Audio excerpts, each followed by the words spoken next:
আজকে আমরা শুরু করব ক্লাস 10 এর রাসায়নিক বন্ধন বা কেমিক্যাল বন্ডিং। তো এই চ্যাপ্টারটা খুবই ইন্টারেস্টিং চ্যাপ্টার এবং খুবই ইজি চ্যাপ্টার। তো প্রথমে যেটা প্রশ্ন, রাসায়নিক বন্ধন পড়তে গেলে যেটা মাথার মধ্যে আসে, রাসায়নিক বন্ধনটা কি, রাসায়নিক বন্ধনটা কি জিনিস, এবং সেই সম্বন্ধে আমরা ডিটেলসে আজকে জানবো এবং প্রত্যেকটা জিনিস আমরা খুব ডিটেলসে বুঝবো। তাহলে রাসায়নিক বন্ধনের সংজ্ঞা এখানে কি বলছে, যে আকর্ষণ বলের প্রভাবে দুই বা ততোধিক পরমাণু কোনো অণু বা আয়নীয় জোটে সুসংবদ্ধ হয়ে অবস্থান করে তাকেই রাসায়নিক বন্ধন বলে। মানে এটা একটা রাসায়নিক বন্ধন, মানে একটা আকর্ষণ বল। যে আকর্ষণ বলটা দুটো বা তার বেশি পরমাণুর মধ্যে কাজ করে এবং তারা তৈরি করে অণু বা আয়নীয় জোট তৈরি করে। অণু তৈরি করে কিংবা আয়নীয় জোট তৈরি করে। অণু কিংবা আয়নীয় জোটে তারা হচ্ছে একসাথে থাকে, সেটাই হচ্ছে বন্ধন। আকর্ষণ বলটাকে বলা হচ্ছে, মানে যে আকর্ষণ বলের প্রভাবে এটা সৃষ্টি হয় সেটাই হচ্ছে বন্ধন।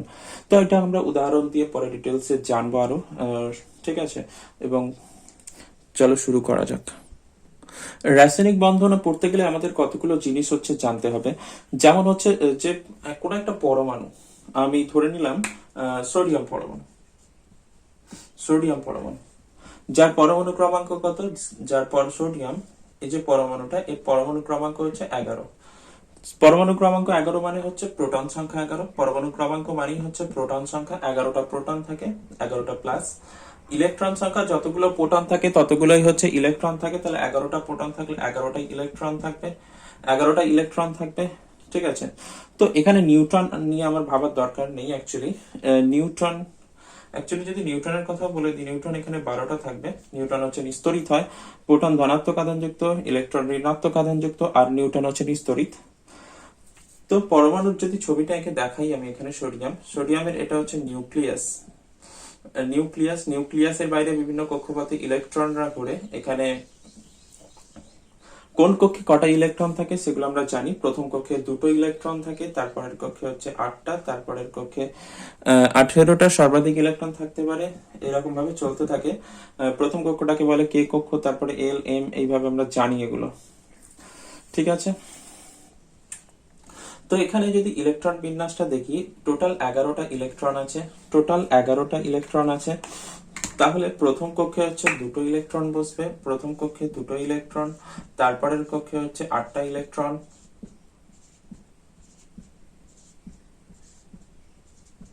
আর 8 দিয়ে 10 হয়ে গেল, আর একটা পড়ে আছে সব থেকে বাইরের কক্ষে, একটা ইলেকট্রন বসবে। তো এখানে সোডিয়ামের যদি ইলেকট্রন বিন্যাস আমরা লক্ষ্য করি, তাহলে আমরা দেখতে পাবো যে এখানে সোডিয়ামের প্রথম কক্ষে 2টো ইলেকট্রন আছে, তারপরের কক্ষে হচ্ছে 8টা ইলেকট্রন আছে, তার সব থেকে লাস্টের কক্ষে একটা ইলেকট্রন আছে। প্রথমটা হচ্ছে কে কক্ষ, তারপর একটা এল, তারপর একটা এম। ঠিক আছে, কে কক্ষে 2টো ইলেকট্রন আছে, এল কক্ষে 8টা ইলেকট্রন আছে, এম কক্ষে একটা ইলেকট্রন আছে। ঠিক আছে, এবং এখানে যেটা বলার বিষয় সেটা হচ্ছে যে, এবং পরমাণুর যে রাসায়নিক বন্ধনে কারা অংশগ্রহণ করে, এই যে এক বা একাধিক ইলেকট্রন গুলো থাকে, ইলেকট্রন গুলো হচ্ছে রাসায়নিক বন্ধনে অংশগ্রহণ করে। অ্যাকচুয়ালি সর্বহিত কক্ষে যে এক বা একাধিক ইলেকট্রন গুলো থাকে সেগুলোই রাসায়নিক বন্ধনে অংশগ্রহণ করে, এবং এইগুলোই হচ্ছে পরমাণুর যোজ্যতার জন্য দায়ী। সোডিয়ামের যোজ্যতা হচ্ছে 1, কারণ সব থেকে বাইরের কক্ষে একটা ইলেকট্রন থাকে, তার জন্য সোডিয়ামের যোজ্যতা হচ্ছে 1। ঠিক আছে, এবং এই ইলেকট্রন গুলোকে বলা হচ্ছে, সব থেকে বাইরের কক্ষের যে ইলেকট্রন, এগুলোকে বলা হচ্ছে যোজক ইলেকট্রন। ঠিক আছে, তাহলে পরমাণু সব থেকে বাইরের কক্ষের এক বা একাধিক ইলেকট্রন যারা হচ্ছে রাসায়নিক বিক্রিয়ায় অংশগ্রহণ করে, এবং এইগুলোই হচ্ছে পরমাণুর যোজ্যতার জন্য দায়ী, এগুলোকে বলা হচ্ছে যোজক ইলেকট্রন।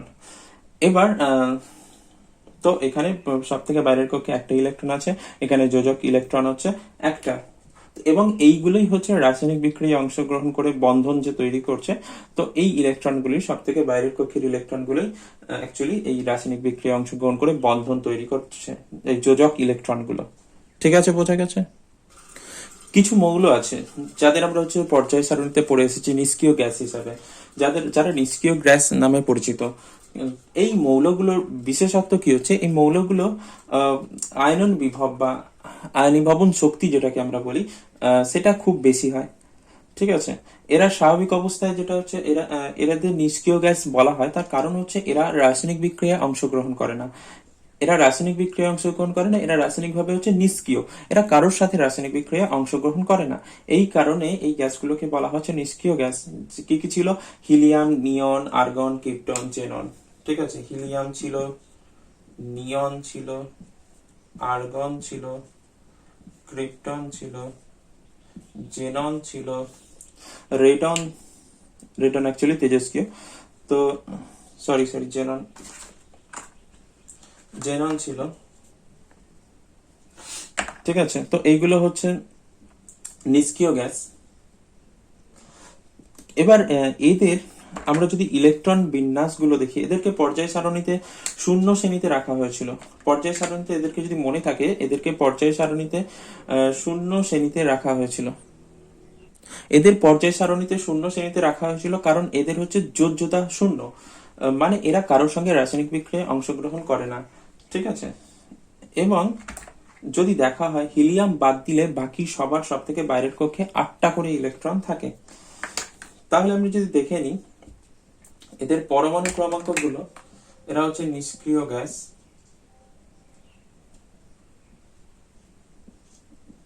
নিষ্ক্রিয় গ্যাস, এরা হচ্ছে নিষ্ক্রিয় গ্যাস। এদের পরমাণু ক্রমাঙ্ক জেড দিয়ে লিখছি। পরমাণু ক্রমাঙ্ক হিলিয়ামের ক্ষেত্রে হচ্ছে 2, নিয়নের ক্ষেত্রে হচ্ছে 10, আর্গনের ক্ষেত্রে 18, ক্রিপ্টনের ক্ষেত্রে হচ্ছে 36, জেননের ক্ষেত্রে হচ্ছে 54। ঠিক আছে, জেননের ক্ষেত্রে হচ্ছে 54। এবার এদের আমরা যদি ইলেকট্রন বিন্যাসটা দেখি, ইলেকট্রন বিন্যাস এদের কে কক্ষ এল, এম, এন, ও। ঠিক আছে, তো বিভিন্ন কক্ষ, নিউক্লিয়াস থেকে শুরু করে বিভিন্ন কক্ষগুলোকে কে এল এম এন দিয়ে লেখা হয়। নিউক্লিয়াস যদি এটা হয়, তো নিউক্লিয়াসের সব থেকে কাছের কক্ষ যেটা, সেটাকে কে দিয়ে লেখা হয়। তারপর একটা এল, তারপর একটা হচ্ছে এম, তারপর একটা এন, এইভাবে চলতে থাকে। ঠিক আছে, কে এল এম এন। এবং এদের নাম্বারিংও করা হয়। প্রথম কক্ষটার ক্ষেত্রে এন হচ্ছে 1, দ্বিতীয়টার ক্ষেত্রে এন হচ্ছে 2, তৃতীয়টার ক্ষেত্রে এন হচ্ছে 3, এইভাবে চলতে থাকে 7 পর্যন্ত। ঠিক আছে, তো ওখানে প্রথম কক্ষে কে কক্ষে সর্বাধিক 2টো ইলেকট্রন থাকতে পারে। কে কক্ষে ম্যাক্সিমাম 2টো ইলেকট্রন থাকতে পারে। এল কক্ষে সর্বাধিক হচ্ছে 8টা ইলেকট্রন থাকতে পারে। 8টার বেশি থাকবে না, 8এর কম থাকতে পারে, কিন্তু 8টার বেশি থাকবে না। এম কক্ষে সর্বাধিক 18টা ইলেকট্রন থাকতে পারে। এম কক্ষে সর্বাধিক 18টা ইলেকট্রন থাকতে পারে। ঠিক আছে, এম কক্ষে সর্বাধিক 18টা ইলেকট্রন থাকতে পারে।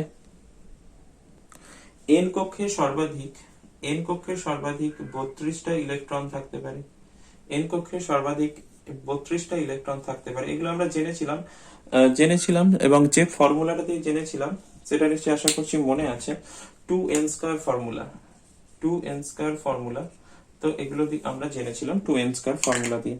এন এর জায়গায় 1 বসালে কে কক্ষের ক্ষেত্রে এন এর মান হচ্ছে 1, তখন হচ্ছে 2 হবে। এখানে 2 বসালে তখন 8 হবে, 3 বসালে 18 হবে, 4 বসালে তখন 32 হবে। তো এগুলো আমার জানার বিষয় নয়, আমার যেগুলো আজকে জানার বিষয় সেগুলো হচ্ছে এইটা। এদের যদি আমরা ইলেকট্রন বিন্যাসটা দেখি, তাহলে হিলিয়ামের ক্ষেত্রে কে কক্ষে টোটাল 2টো ইলেকট্রন, কে কক্ষের ইলেকট্রন ক্যাপাসিটি 2টো, তাই এখানে 2টো ইলেকট্রন কে কক্ষে থাকবে। নিয়নের ক্ষেত্রে টোটাল 10টা ইলেকট্রন থাকে, 10টা ইলেকট্রন কে কক্ষে 2টো, কে কক্ষ ভর্তি হয়ে যাবে কারণ কে কক্ষের ম্যাক্সিমাম ক্যাপাসিটি হচ্ছে 2, সব থেকে বেশি 2টো ইলেকট্রন ধরে। তাহলে বাকিটা চলে যাবে এল কক্ষে, 8টা ইলেকট্রন ধরে। ঠিক আছে, আর্গনের ক্ষেত্রে 18টা ইলেকট্রন টোটাল। প্রথম কক্ষে 2টো, তারপরের কক্ষে 8টা, 8 দিয়ে 10টা হলো, লাস্টে হচ্ছে এই কারণ এল কক্ষে 8টা ইলেকট্রন সর্বাধিক ধরে, এল কক্ষ ভর্তি। তাহলে এর পরে চলে যাবে আর 8টা পড়ে আছে, সেটা এম কক্ষে চলে যাবে। ক্রিপ্টনের হচ্ছে 36টা, হচ্ছে কে কক্ষে হচ্ছে 2টো, এল কক্ষে হচ্ছে 8টা, এম কক্ষে হবে হচ্ছে 18টা, এম কক্ষে 18টা, এন কক্ষে হচ্ছে 8টা।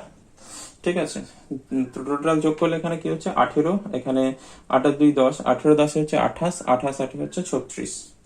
এবার হচ্ছে জেননের ক্ষেত্রে হচ্ছে 54টা, মানে কে কক্ষে 2টো, এল কক্ষে হচ্ছে 8টা, এটায় 18টা, এটায় 18টা, তারপরে হচ্ছে ও কক্ষে 8টা। ঠিক আছে, তাহলে এখানে যদি আমরা লক্ষ্য করি এই নিষ্ক্রিয় গ্যাসগুলো যেগুলো হিলিয়াম, নিয়ন, আর্গন, ক্রিপ্টন, জেনন, এদেরকে বলা হচ্ছে নিষ্ক্রিয় গ্যাস। এদের ইলেকট্রন বিন্যাস যদি আমরা লক্ষ্য করি তাহলে এদের ইলেকট্রন বিন্যাসে দেখা যাচ্ছে হিলিয়াম বাদ দিলে, শুধুমাত্র হিলিয়ামকে বাদ দিলে বাকি সবার সব থেকে বাইরের কক্ষে 8টা করে ইলেকট্রন থাকে। হিলিয়ামকে বাদ দিলে বাকি সবার সব থেকে বাইরের কক্ষে 8টা করে ইলেকট্রন থাকে।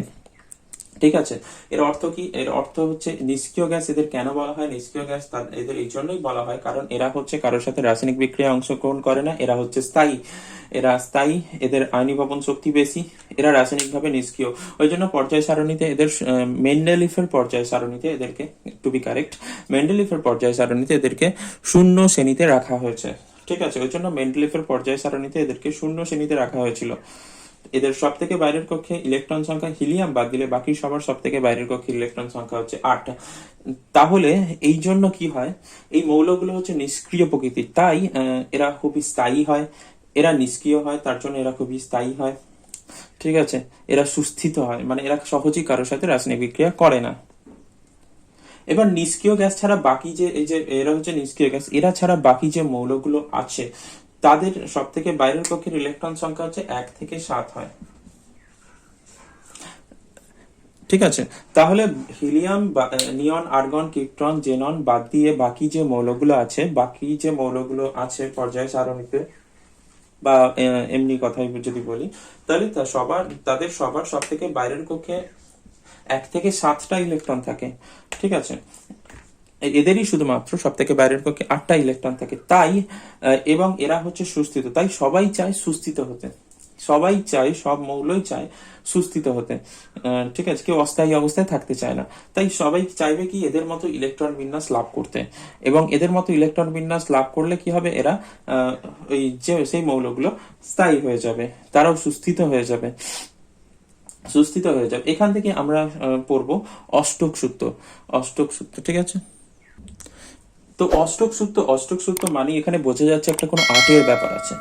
ঠিক আছে, আর্টের ব্যাপারটা কি অ্যাকচুয়ালি, নিষ্ক্রিয় গ্যাস যারা হচ্ছে নিষ্ক্রিয় গ্যাস, তো একটু আগে আমরা দেখে এলাম, তো নিষ্ক্রিয় গ্যাস তাদের কি হচ্ছে সব থেকে বাইরের কক্ষে সর্ববহিস্থ কক্ষে 8টা ইলেকট্রন থাকে। বহিস্থ কক্ষে 8টা ইলেকট্রন থাকে। 8টা ইলেকট্রন থাকে সব থেকে বাইরের কক্ষে। ব্যতিক্রম হচ্ছে কি, এক্সেপ্ট হিলিয়াম। তো হিলিয়ামকে বাদ দিলে বাকি সব নিষ্ক্রিয় গ্যাস, নিয়ন, আর্গন, ক্রিপ্টন, জেনন, এদের সবার সব থেকে বাইরের কক্ষে 8টা করে ইলেকট্রন থাকে। আর অন্য যেসব পরমাণুরা আছে, বাকি অন্য পরমাণুরা, তাদের সব থেকে বাইরের কক্ষে 1টা থেকে 7টা ইলেকট্রন থাকে। বাকি অন্য সব পরমাণুরা কি হবে, তাদের সব থেকে বাইরের কক্ষে 1টা থেকে 7টা ইলেকট্রন থাকে। তাই সব পরমাণুই চায় রাসায়নিক বিক্রিয়ার সময় তাদের সব থেকে বাইরের কক্ষে 8টা ইলেকট্রন করে নেয়ার। তারা চায় সবসময়, কি বলে, তারা চায় সবসময় তারা এই নিষ্ক্রিয় গ্যাসের মতো ইলেকট্রন বিন্যাস লাভ করুক। অন্য পরমাণুগুলো নিষ্ক্রিয় গ্যাসের মতো ইলেকট্রন বিন্যাস লাভ করুক। কিভাবে? ইলেকট্রন বর্জন করে অথবা ইলেকট্রন গ্রহণ করে তারা নিষ্ক্রিয় গ্যাসের মতো ইলেকট্রন বিন্যাস লাভ করুক।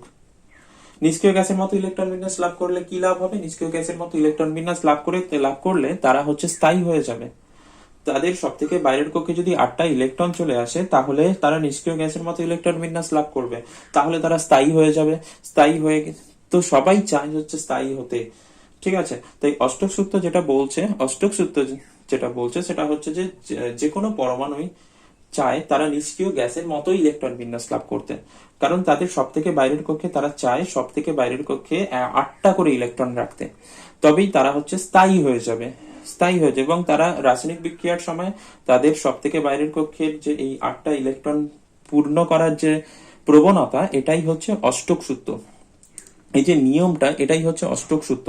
এবার যারা যেসব পরমাণুগুলো হচ্ছে হিলিয়ামের কাছাকাছি আছে, যেসব পরমাণুগুলো হচ্ছে হিলিয়ামের কাছাকাছি আছে, তাদের ক্ষেত্রে কি হয়, দুটো হলেই চলে যাবে। কারণ হচ্ছে হিলিয়ামের সব থেকে বাইরের কক্ষে দুটো ইলেকট্রন থাকে। তাই যেসব পরমাণুগুলো হিলিয়ামের কাছে আছে, তো তাদের ক্ষেত্রে সব থেকে বাইরের কক্ষে দুটো ইলেকট্রন হলেই হয়ে যাবে, তারা হচ্ছে স্থায়ী হয়ে যাবে। তো সেক্ষেত্রে সেটা হয়ে যায় দ্বৈত সূত্র। ওই নিয়মটাকে বলা হচ্ছে দ্বৈত সূত্র। তাহলে অষ্টক সূত্রে আমরা কি পড়লাম? অষ্টক সূত্র হচ্ছে নিষ্ক্রিয় গ্যাসগুলো হচ্ছে যেগুলো হচ্ছে হিলিয়াম, নিয়ন, আর্গন, ক্রিপ্টন, জেনন। তো এরা হচ্ছে নিষ্ক্রিয়, সরি জেনন, এইগুলো হচ্ছে নিষ্ক্রিয় প্রকৃতির। এগুলো নিষ্ক্রিয় প্রকৃতি, এরা কারোর সাথে রাসায়নিক বিক্রিয়া অংশগ্রহণ করে না, এরা স্থায়ী হয়। এবার নিষ্ক্রিয় গ্যাস ছাড়া বাকি যে মৌলগুলো আছে তাদের সব থেকে বাইরের কক্ষে 1 থেকে 7টা ইলেকট্রন থাকে, আর নিষ্ক্রিয় গ্যাসের সব থেকে বাইরের কক্ষে 8টা ইলেকট্রন থাকে। তাই অন্য পরমাণুটা চায় তাদেরও সব থেকে বাইরের কক্ষে 8টা করে ইলেকট্রন হয়ে যাক। রাসায়নিক বিক্রিয়ার মাধ্যমে তারা তাদের সব থেকে বাইরের কক্ষে 8টা ইলেকট্রন পূরণ করতে চায়, 8টা ইলেকট্রন লাভ করতে চায়, ঠিক আছে, এবং নিষ্ক্রিয় গ্যাসের মতো ইলেকট্রন বিন্যাস লাভ করতে চায়। তো এই যে নিয়ম, এই যে নিয়ম, সেটাকেই বলা হচ্ছে সব থেকে বাইরের পক্ষে 8টা ইলেকট্রন পূরণ করার যে নিয়ম, এটাই হচ্ছে অষ্টক সূত্র। এবার যেসব মৌলগুলো হিলিয়ামের কাছাকাছি আছে, পর্যায় সারণী যদি আমরা দেখি, পর্যায় সারণী অনুযায়ী যারা হচ্ছে হিলিয়ামের কাছাকাছি আছে, হাইড্রোজেন যেমন, তারপরে লিথিয়াম, বেরিলিয়াম, এরা হচ্ছে কি হচ্ছে, এদের দুটো ইলেকট্রন হলেই হয়ে যাবে, কারণ হিলিয়ামের ক্ষেত্রে সব থেকে বাইরের কক্ষে দুটো ইলেকট্রন আছে। তো এদের দুটো ইলেকট্রন হলেই হয়ে যাবে। তো এটাকে বলা হচ্ছে দ্বৈত সূত্র। বোঝা গেছে আশা করছি। তাহলে নিষ্ক্রিয় গ্যাসের পরমাণু ছাড়া অন্য মৌলের পরমাণুর সব থেকে বাইরের কক্ষে ইলেকট্রন সংখ্যা 8 অপেক্ষায় কম হয়, অর্থাৎ 1 থেকে 7 হয়।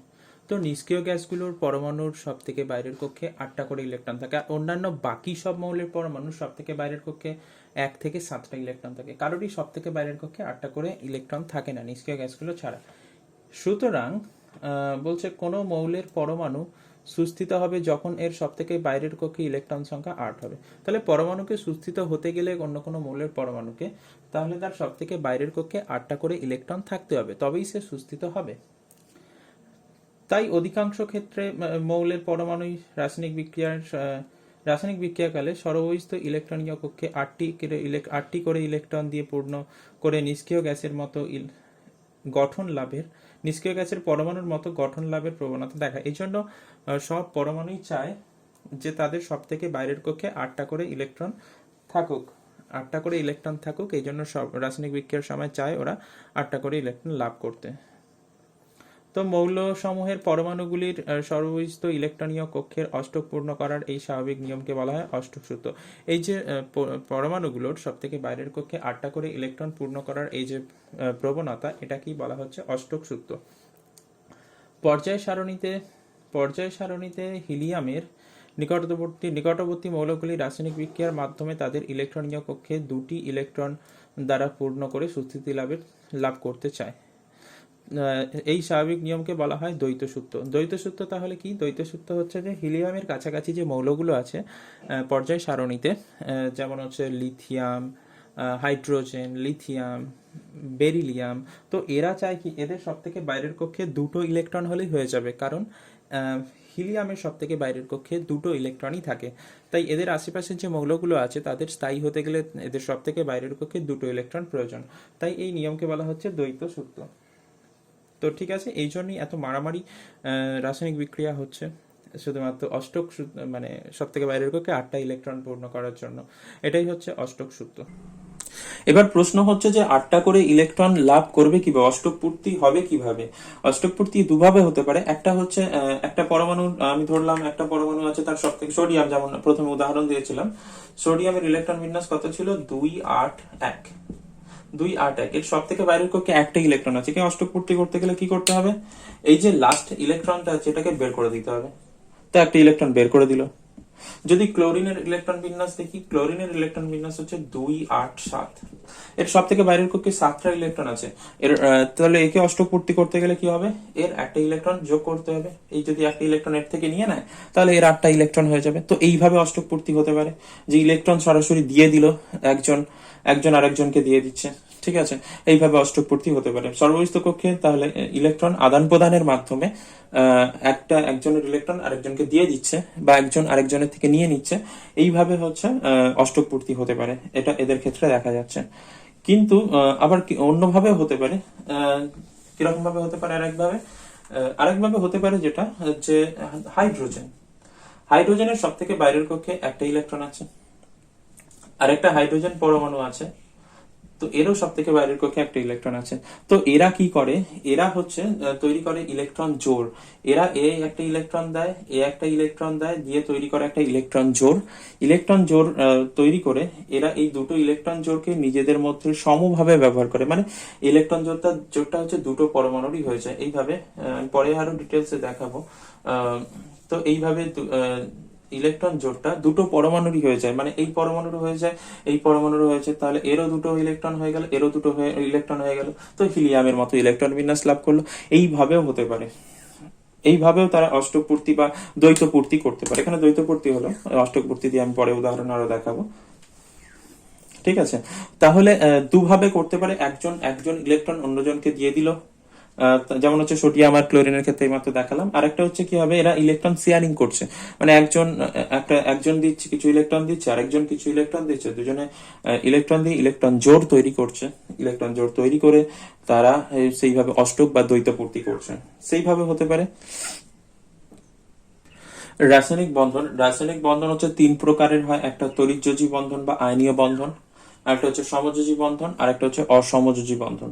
তাহলে রাসায়নিক বন্ধন তিন প্রকারের হয়, আর তার মধ্যে আমাদের এইটা এবং এটা হচ্ছে সিলেবাসে আছে, আর এটা হচ্ছে সিলেবাসে নেই, তো এটা আমরা পড়বো না। অসমযোজী বন্ধন আমাদের সিলেবাসে নেই, আমরা এখানে পড়বো শুধুমাত্র তড়িৎযোজী বন্ধন আর আয়নীয় এই সমযোজী বন্ধন। তো প্রথমে আমরা তড়িৎযোজী বন্ধন পড়বো, তারপরে আমরা সমযোজী বন্ধন পড়বো। তো রাসায়নিক বন্ধন হচ্ছে আমরা জানি তিন রকমের হয়, তাহলে কিন্তু আমাদের দুটো সিলেবাসে আছে মাত্র। ঠিক আছে, প্রথমে আমরা তড়িৎযোজী বন্ধন দিয়ে শুরু করছি। এটা প্রথমে আমরা একটা উদাহরণ দিয়ে বুঝে নেব যে তড়িৎযোজী বন্ধনটা কি জিনিস, কিভাবে তৈরি হয় এবং কাদের মধ্যে তো এই বন্ধনটা তৈরি হয়। একটা তড়িৎযোজী যৌগ যদি আমি উদাহরণ দিই, একটা তড়িৎযোজী যৌগ হচ্ছে উদাহরণ হচ্ছে NaCl। NaCl এর নাম হচ্ছে সোডিয়াম ক্লোরাইড, বা যেটাকে আমরা বলি খাদ্য লবণ। ঠিক আছে, NaCl একটা হচ্ছে তড়িৎযোজী যৌগ, মানে NaCl এর Na আর Cl এর মধ্যে এখানে তড়িৎযোজী বন্ধন আছে বা আয়নীয় বন্ধন আছে। ঠিক আছে, তড়িৎযোজী বন্ধন বা আয়নীয় বন্ধন বলে। তো Na আর Cl এর মধ্যে এখানে আয়নীয় বন্ধন আছে। তো কিভাবে এটা তৈরি হচ্ছে আয়নীয় বন্ধনটা এদের মধ্যে, সেটাই আমি এখন দেখাবো। তো সোডিয়াম পরমাণু যেটা আছে, সোডিয়াম পরমাণু যার হচ্ছে ইলেকট্রন বিন্যাস, যার পরমাণু ক্রমাঙ্ক যদি আমি বলি, প্রথমে একটু আগে যদিও বলে এসেছি পরমাণু ক্রমাঙ্ক এর হচ্ছে 11। সোডিয়াম পরমাণুর পরমাণু ক্রমাঙ্ক হচ্ছে 11। এর তার মানে হচ্ছে প্রোটন সংখ্যা যেটা, সেটা হচ্ছে 11, প্রোটন সংখ্যা 11, ইলেকট্রন সংখ্যা হচ্ছে 11, প্রোটন সংখ্যা 11 এবং ইলেকট্রন সংখ্যা হচ্ছে 11।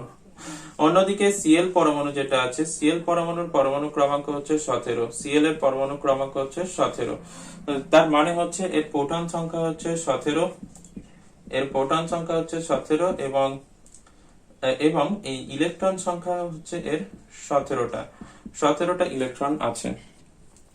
ঠিক আছে, তো এদের যদি আমি ছবিগুলো একটু এঁকে দিই তাহলে বুঝতে সুবিধা হবে। তাহলে এটা হচ্ছে সোডিয়াম পরমাণু আঁকছি।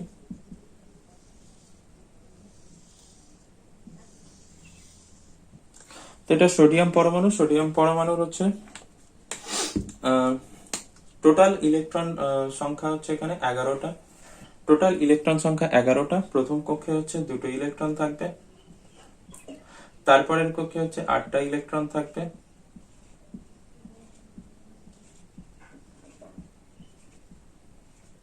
আর সব থেকে বাইরের কক্ষে একটা ইলেকট্রন থাকবে। ঠিক আছে, সব থেকে বাইরের কক্ষে একটা ইলেকট্রন থাকবে। এটা হচ্ছে সোডিয়াম পরমাণু। সোডিয়াম পরমাণু যার ইলেকট্রন বিন্যাস হচ্ছে 2 8 1, যার ইলেকট্রন বিন্যাস হচ্ছে 2 8 1।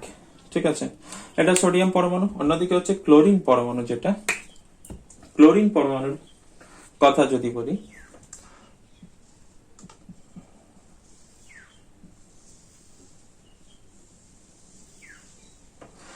ক্লোরিন পরমাণুর কি হবে,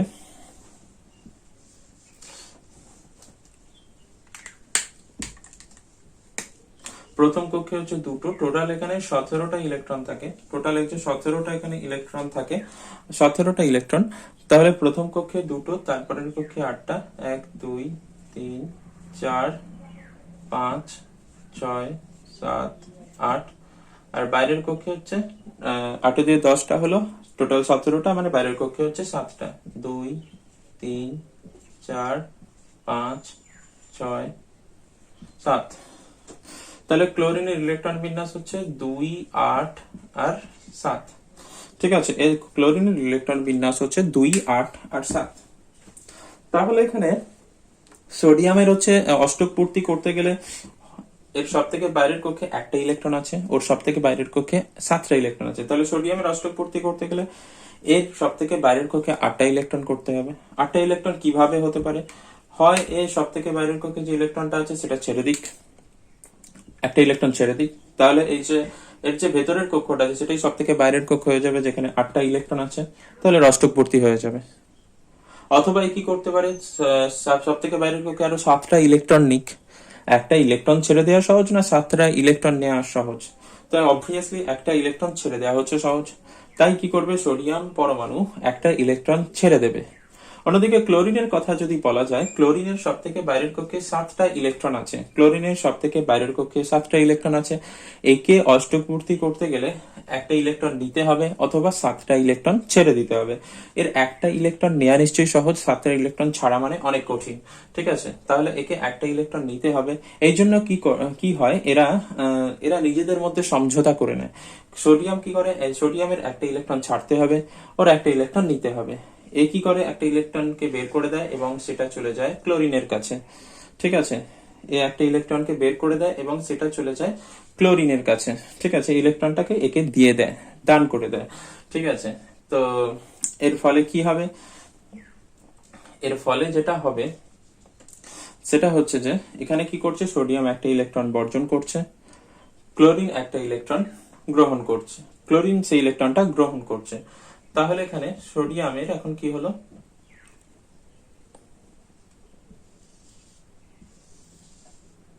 সোডিয়ামের দুটো কক্ষই থেকে যাবে, কারণ সব থেকে বাইরের কক্ষে ইলেকট্রনই নেই, তাহলে ওটা থাকবেই না। তাহলে এখন যে দ্বিতীয় কক্ষটা যেটা আছে সেটাই সব থেকে বাইরের কক্ষ হয়ে যাবে। তাহলে এখানে এর কটা ইলেকট্রন হচ্ছে, এর হচ্ছে ভেতরের কক্ষে হচ্ছে দুটো আছে, আর তারপর এই কক্ষে বাইরের কক্ষে 8টা আছে।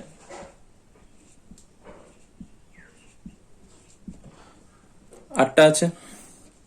তাহলে এখন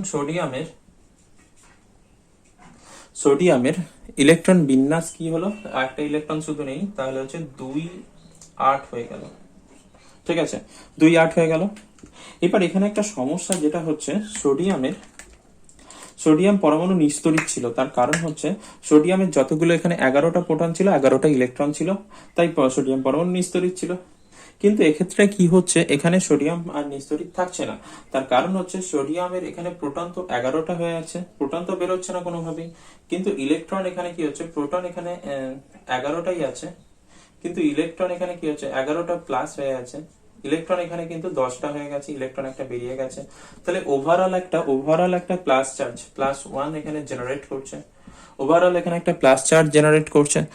তার জন্য এই প্লাস চার্জটা এর মাথায় বসাতে হয়, এই প্লাস চার্জটা এর মাথায় বসাতে হয়, এবং এখানে বসে Na+ এবং Na+ তৈরি হচ্ছে, এখানে ক্যাটায়ন তৈরি হচ্ছে, ধনাত্মক চার্জ বিশিষ্ট আয়নকে বলা হচ্ছে ক্যাটায়ন, তৈরি হচ্ছে এখানে ক্যাটায়ন।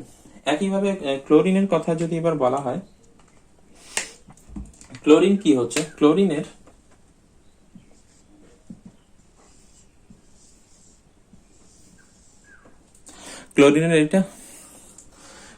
হচ্ছে প্রথম কক্ষে দুটো ইলেকট্রন, তারপরের কক্ষে 8টা, 1 2 3 4 5 6 7 8। আর ওখানে সব থেকে বাইরের কক্ষে 8টা হয়ে যাবে, কারণ ওখানে একটা ইলেকট্রন নিয়েছে। তাহলে হচ্ছে 1 2 3 4 5 6 7 8, 8টা, 1 2 3 4 5 6 7 8, 8টা ইলেকট্রন। কিন্তু এখানে ক্লোরিনের কি, ক্লোরিন এখানে সিএল, এর ইলেকট্রন বিন্যাস হচ্ছে 2 8, 7টা ছিল একটা নিয়েছে, তাহলে 2 8 8।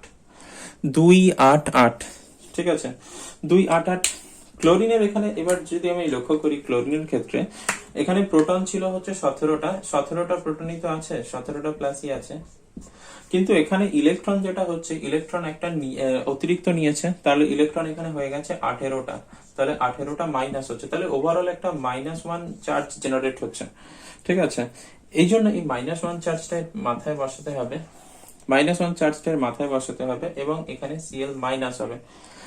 এখানে তৈরি হচ্ছে Cl minus ion, Cl minus ion, আর এটা হচ্ছে Na plus ion. Cl minus ion এটাকে বলে অ্যানায়ন, এটা হচ্ছে ক্যাটায়ন, Na প্লাস হচ্ছে ক্যাটায়ন, ধনাত্মক চার্জ বিশিষ্ট আয়নকে বলা হয় ক্যাটায়ন, আর ঋণাত্মক চার্জ বিশিষ্ট আয়নকে বলা হয় অ্যানায়ন। দু রকমের হয় আয়ন, এটা আমরা জানি।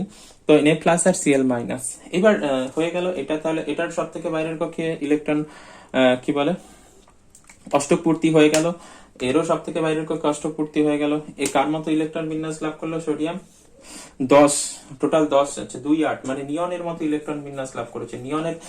নিয়নের ইলেকট্রন বিন্যাস হচ্ছে 2,8, নিয়নের ইলেকট্রন বিন্যাস হচ্ছে 2,8। তাহলে নিয়নের মতো ইলেকট্রন বিন্যাস লাভ করলো নিষ্ক্রিয় গ্যাস।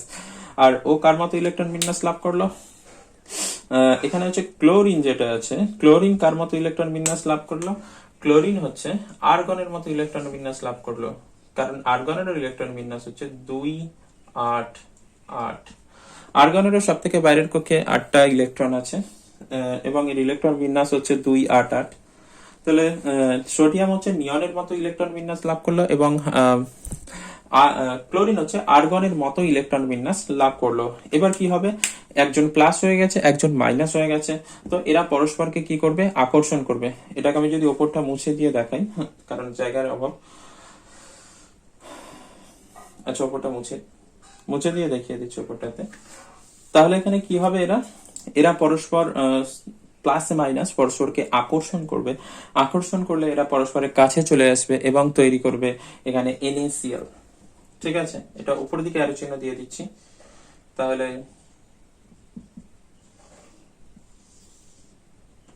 এটা Na, Clটা এর সাথে কাছে পাশে লিখছি, একটু বাঁকা হয়ে গেল, ঠিক আছে।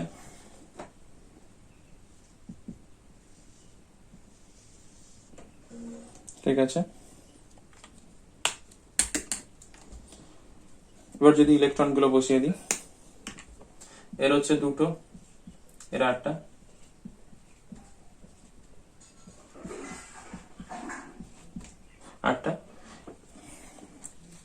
এরও প্রথম কক্ষে হচ্ছে 2টো, তারপরে হচ্ছে 8টা,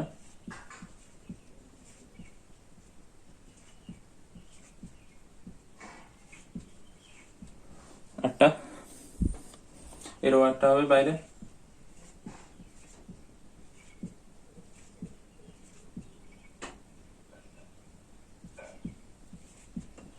তো এরও 8টা। এইভাবে এরা পরস্পর যুক্ত হয়ে গেল প্লাসে মাইনাসে, এবং তৈরি করলো NaCl, সোডিয়াম ক্লোরাইড।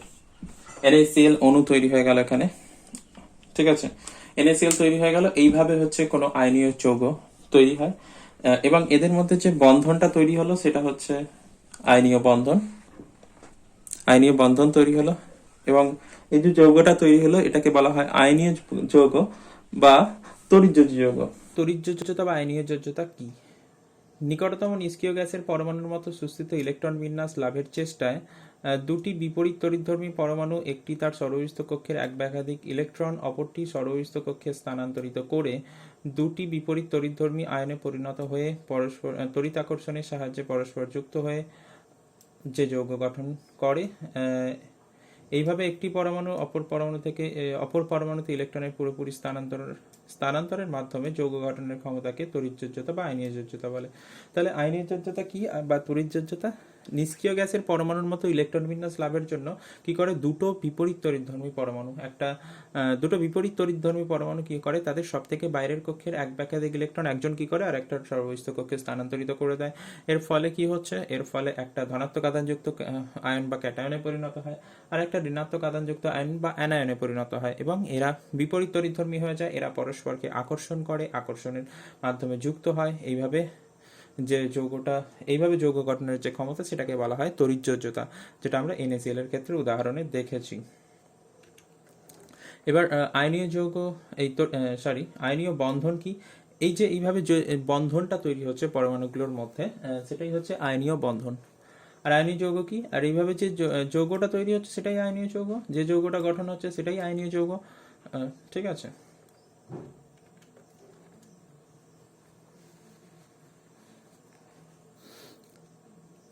তড়িৎযোজী যৌগ গঠিত হওয়ার শর্ত, কখন তড়িৎযোজী যৌগ গঠিত হবে আর কখন সমযোজী যৌগ গঠিত হবে সেটা আমরা পরে পড়ব। মৌলগুলোর যোজ্যতা কক্ষের ইলেকট্রন সংখ্যা, ঠিক আছে, মৌলগুলোর যোজ্যতা কক্ষের ইলেকট্রন সংখ্যা, এটা হেডিং। বলছে ক্যাটায়নগুলোর সব থেকে বাইরের কক্ষে যে ইলেকট্রন সংখ্যা সেটা 1, 2 অথবা 3 হওয়া উচিত। ঠিক আছে, মানে পর্যায় সারণীর যারা হচ্ছে বাঁ দিকটাতে আছে, 1 নম্বর, 2 নম্বর, 3 নম্বর শ্রেণীতে আছে যারা, তাদের কথা বলা হচ্ছে।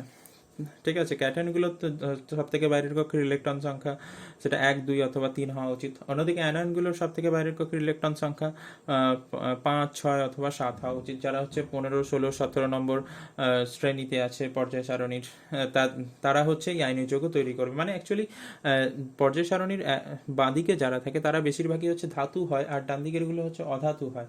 তো মানে আয়নীয় যৌগ তৈরি হতে গেলে একটা মৌলকে ধাতু হতে হবে আর একটাকে অধাতু হতে হবে। যেমন হচ্ছে NaCl একটা আয়নীয় যৌগ, NaCl। তো NaCl এর হচ্ছে Na হচ্ছে ধাতু, Na হচ্ছে ধাতু, আর Cl হচ্ছে অধাতু। Na হচ্ছে ধাতু আর Cl হচ্ছে অধাতু। তো এইরকম ভাবে মৌলগুলো তড়িৎ ঋণাত্মকতার পার্থক্য অবশ্যই বেশি হতে হবে। তড়িৎ ঋণাত্মকতার এদের পার্থক্য বেশি হতে হবে। ঠিক আছে, তবেই তড়িৎযোজী যৌগ গঠিত হবে। এরপরে হচ্ছে 3 নম্বর পয়েন্টে কি বলছে? 3 নম্বর পয়েন্টে যেটা বলছে, মৌলগুলোর আয়নীভবন শক্তি এবং ইলেকট্রন আসক্তি। আয়নীভবন শক্তি কি জিনিস? কোনো মৌলের পরমাণুর সব থেকে বাইরের কক্ষ থেকে সব থেকে দুর্বলভাবে আবদ্ধ ইলেকট্রনটাকে যদি সহজভাবে বললে, আমি সহজভাবে বলছি, সংজ্ঞা বলছি না, সব থেকে বাইরের কক্ষের কোন একটা পরমাণু আছে এরকম,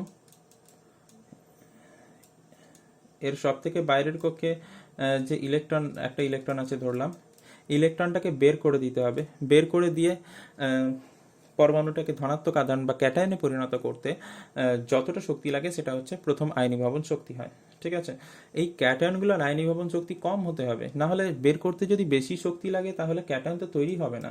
এই যে এটাকে যদি বের করতে বেশি শক্তি লাগে, ঠিক আছে, তাহলে তো কি বলে, ক্যাটায়ন তৈরি সহজে হবে না, এই ক্যাটায়ন সহজে তৈরি হবে না। তো আয়নীভবন শক্তি কম হতে হবে যাতে সহজে ইলেকট্রন বেরিয়ে যায় এবং কি বলে, এবং সহজে ক্যাটায়ন তৈরি করে ফেলে। তার মানে যেগুলো হচ্ছে ক্যাটায়ন গঠনকারী মৌল তাদের ইলেকট্রন বর্জনের প্রবণতা বেশি হতে হবে, আর অ্যানায়ন গঠনকারী মৌলগুলোর ইলেকট্রন গ্রহণের প্রবণতা বেশি হতে হবে। মানে ইলেকট্রন আসক্তি মানে কি, ইলেকট্রনকে নিজের দিকে টেনে নেওয়ার যে ক্ষমতা, ইলেকট্রনের প্রতি আসক্তি, আকর্ষণ, সেটা হচ্ছে বেশি হতে হবে। মানে ইলেকট্রন সহজেই টেনে নেবে নিজের দিকে। তো অ্যানায়নগুলোর হচ্ছে ইলেকট্রন আসক্তি, যেটা ইলেকট্রন অ্যাফিনিটি বলে, সেটা বেশি হতে হবে। ঠিক আছে, বোঝা গেছে? এরপর আমরা যেটা দেখবো তড়িৎযোজী বা আয়নীয় যৌগের ধর্ম। ভৌত অবস্থা তড়িৎযোজী যৌগের কি হয় আমি দেখিয়েছি। NaCl এর কেলাস দেখিয়েছি। NaCl এর কেলাস হচ্ছে অষ্টতলকীয় হয়, এখানে কোনো অণুর অস্তিত্ব থাকে না। ঠিক আছে, আয়নীয় যৌগের কোনো অণুর অস্তিত্ব থাকে না, এই যেখানে বলেছে অণুর অস্তিত্ব থাকে না। আর এখানে আয়নগুলো হচ্ছে ত্রিমাত্রিকভাবে বিন্যস্ত হয়ে কেলাস গঠন করে। তার জন্য আয়নীয় যৌগ সাধারণত কঠিনই হয়। ঠিক আছে, কারণ হচ্ছে কেলাস আকৃতি গঠিত হয়, তার জন্য আয়নীয় যৌগ হচ্ছে কঠিন হয় সাধারণত। গলনাঙ্ক স্ফুটনাঙ্ক, কারণ এখানে তড়িতাকর্ষণের দ্বারা বিপরীত আয়নগুলো যুক্ত থাকে, তার জন্য ক্লাস বেশ শক্ত হয়, আঁটোসাঁটো হয়। তার জন্য একটা আয়নকে অন্যগুলোর থেকে আলাদা করতে প্রচুর তাপ শক্তির প্রয়োজন হয়, এর কারণে হচ্ছে গলনাঙ্ক স্ফুটনাঙ্ক বেশি হয়। ঠিক আছে, বন্ধনের অভিমুখ, একটা আয়নকে আমি ওখানে দেখিয়েছিলাম, একটা সোডিয়াম আয়নকে চারদিক দিয়ে 6টা ক্লোরিন আয়ন বিভিন্ন দিক থেকে আকর্ষণ করছে। একটা পিছন দিকে ছিল, একটা সামনের দিকে ছিল। তো এখানে বন্ধনের কোনো অভিমুখ থাকছে না, কারণ এখানে যেদিক থেকে খুশি আকর্ষণ করছে। তো এখানে কোনো বন্ধনের অভিমুখ নেই। সমাবয়বতা, এই জাতীয় যৌগের হচ্ছে সমাবয়বতা দেখায় না। সমাবয়বতা আমরা লাস্ট চ্যাপ্টারে পড়বো। জৈব যৌগের চ্যাপ্টারে পড়বো। আর তড়িৎ পরিবাহিতা, আয়নীয় যৌগগুলো কঠিন অবস্থায় তো তড়িৎ পরিবহন করতে পারে না, কারণ ওই আয়নগুলো যেগুলো আছে ওগুলোই তড়িৎ পরিবহন করে। কঠিন অবস্থায় তো আয়নগুলো ক্লাসের মধ্যে আবদ্ধ থাকে, ওরা তো ফ্রি থাকে না, তাহলে ওরা তড়িৎ পরিবহন করতে পারে না। কিন্তু গলিত অবস্থায় বা জলে দ্রবীভূত অবস্থায় ওই আয়নগুলো গতিশীল হয়ে যায়, মানে ওই কেলাস চালক থেকে মুক্ত হয়ে যায়, তখন তারা তড়িৎ পরিবহন করতে পারে গলিত অবস্থায়। গলিত অবস্থায় তড়িৎ পরিবহন করতে পারে। এবার দাব্রতা, দাব্রতা হচ্ছে আয়নীয় যৌগগুলো হচ্ছে সাধারণত ধ্রুবীয় দাবক। ধ্রুবীয় দাবক বলতে যার মধ্যে সাধারণত কিছুটা পোলারিটি আছে, মানে কি বলবো, প্লাস মাইনাস কিছুটা চার্জ জেনারেট হয়েছে যেসব দ্রাবকে, যেমন জলের ক্ষেত্রে হচ্ছে জল হচ্ছে একটা ধ্রুবীয় দাবক। তো এইগুলোতে দ্রবীভূত হয়। দাবক হচ্ছে দু রকমের, একটা ধ্রুবীয় দাবক, একটা হচ্ছে অধ্রুবীয় দাবক। ধ্রুবীয় দাবক হচ্ছে জল, অধ্রুবীয় দাবক যার মধ্যে কোনো চার্জ ফার্জ সৃষ্টি হচ্ছে না, যেমন হচ্ছে carbon disulphide, carbon tetrachloride, benzene এখানে দিয়েছে। তো এই আয়নীয় যৌগগুলো ধ্রুবীয় দাবকে দ্রবীভূত হয়, অন্যদিকে সমযোজী যৌগ যারা আছে তারা অধ্রুবীয় দাবকে দ্রবীভূত হয়। ধ্রুবীয় দাবকের উদাহরণ হচ্ছে জল, আর অধ্রুবীয় দাবকের উদাহরণ হচ্ছে carbon disulphide, carbon tetrachloride, benzene এইগুলো। ঠিক আছে, আমরা পড়বো ক্যালসিয়াম অক্সাইড যৌগ গঠন। ক্যালসিয়াম অক্সাইড একটা আয়নীয় যৌগ। তো এটা কিভাবে তৈরি হয়, আমরা NaCl দেখেছি। এবার আমরা দেখবো ক্যালসিয়াম অক্সাইড। ক্যালসিয়াম অক্সাইড কিভাবে গঠিত হচ্ছে। ক্যালসিয়াম অক্সাইডের সংকেত হচ্ছে CaO। ক্যালসিয়াম অক্সাইডের সংকেত CaO। তো CaO কিভাবে গঠিত হয় সেটা আমরা এবার দেখে নেব। ঠিক আছে, তো CaO এর মধ্যে কি কি আছে, ক্যালসিয়াম আছে আর অক্সিজেন আছে। তো ক্যালসিয়াম আর অক্সিজেন, ক্যালসিয়াম আর অক্সিজেন। তো ক্যালসিয়ামের সব থেকে বাইরের কক্ষে কটা ইলেকট্রন থাকে। অ্যাকচুয়ালি ক্যালসিয়ামের ইলেকট্রন বিন্যাস যদি আমরা দেখি, ক্যালসিয়ামের পরমাণু ক্রমাঙ্ক হচ্ছে 20। ক্যালসিয়ামের পরমাণু ক্রমাঙ্ক হচ্ছে 20। পরমাণু ক্রমাঙ্ককে আমরা Z দিয়ে লিখি। আচ্ছা, আমি লিখছি পরিষ্কার করে। ক্যালসিয়াম তার পরমাণু ক্রমাঙ্ক হচ্ছে 20। এর প্রোটন সংখ্যা, পরমাণু ক্রমাঙ্ক মানে হচ্ছে প্রোটন সংখ্যা 20। 20টা প্রোটন আছে। ইলেকট্রন সংখ্যা হচ্ছে এখানেও 20। ইলেকট্রন সংখ্যা 20। তাহলে ইলেকট্রন বিন্যাস যদি আমরা দেখি, ইলেকট্রন বিন্যাস হচ্ছে প্রথম কক্ষে 2টো, তারপরের কক্ষে 8টা, তারপরের কক্ষে 8টা, 2টো 8টা 8টা। ঠিক আছে, টোটাল 20টা। 8 এর 2 8 8 16 2 18 হলো, লাস্টে হচ্ছে 2টো। 2 8 8 2। ঠিক আছে, 2 8 8 2। এটা হচ্ছে এদের হচ্ছে ইলেকট্রন বিন্যাস। এটা কে কক্ষ, L M N, KL MN এই কক্ষগুলো এখানে। তাহলে এদের ইলেকট্রন বিন্যাস হচ্ছে এটা 2 8 8 2। ঠিক আছে, টোটাল ইলেকট্রন সংখ্যা হচ্ছে 20। এবার এখানে যেটা করতে হবে সেটা হচ্ছে সব থেকে বাইরের কক্ষে যটা ইলেকট্রন থাকবে, এখানে কটা ইলেকট্রন আছে, 2টো ইলেকট্রন আছে। তো এই সব থেকে বাইরের কক্ষের ইলেকট্রন গুলোকে এখানে লিখতে হবে। সব থেকে বাইরের কক্ষের ইলেকট্রন গুলোকে লিখতে হবে। ঠিক আছে, মাঝখানে থাকবে প্লাস, মাঝখানে থাকবে প্লাস। এবার অক্সিজেনের কথা যদি বলা হয়, অক্সিজেনের পরমাণু ক্রমাঙ্ক হচ্ছে, অক্সিজেনের পরমাণু ক্রমাঙ্ক হচ্ছে 8, মানে প্রোটন সংখ্যা হচ্ছে 8 আর ইলেকট্রন সংখ্যা হচ্ছে 8। তাহলে এই ইলেকট্রন বিন্যাস যদি আমরা দেখি তাহলে হবে 2টো আর 6টা, টোটাল হচ্ছে 8টা। তাহলে 2টো 8টা। এর সব থেকে বাইরের কক্ষে তাহলে 6টা ইলেকট্রন আছে। কে কক্ষ এটা হচ্ছে L কক্ষ। ঠিক আছে, সব থেকে বাইরের কক্ষে 6টা ইলেকট্রন আছে এবং এই 6টা ইলেকট্রন আমাকে লিখতে হবে। আমি এই 6টা ইলেকট্রন লিখে দিচ্ছি। একটাকে ডট দিয়ে লেখা হলে আর একটাকে ক্রস দিয়ে লিখতে হবে, দুটো আলাদা পরমাণু বোঝানোর জন্য। দুটো ইলেকট্রন যে আলাদা পরমাণু সেটা বোঝানোর জন্য একটাকে ডট দিয়ে লিখতে হবে আর একটাকে ক্রস দিয়ে লিখতে হবে। ঠিক আছে, এবার এদের কি সমস্যা, এটা হচ্ছে ক্যালসিয়াম যার হচ্ছে, আচ্ছা এগুলো আমি আলাদা করে দিচ্ছি নিচে থেকে, এটা তো বোঝানোর জন্য আমি নিচে লিখছি এটা। ঠিক আছে, ক্যালসিয়াম যার হচ্ছে ইলেকট্রন বিন্যাস 2 8 8 2। অক্সিজেন যার ইলেকট্রন বিন্যাস হচ্ছে 2, 6। তো এরা যদি 8টা করতে চায়, ক্যালসিয়ামকে 2টো ইলেকট্রন ছাড়তে হবে, আর এটা 6টা আছে মানে একে 2টো ইলেকট্রন নিতে হবে 8টা করতে গেলে। তাহলে এর জন্য এ কি করে, এর জন্য এ কি করে, এর জন্য এই ক্যালসিয়াম যেটা করে যে এই 2টো ইলেকট্রন একে দিয়ে দেয়, এই 2টো ইলেকট্রন একে দিয়ে দেয়। এগুলোকে বলা হয় ফিশ হুক নোটেশন।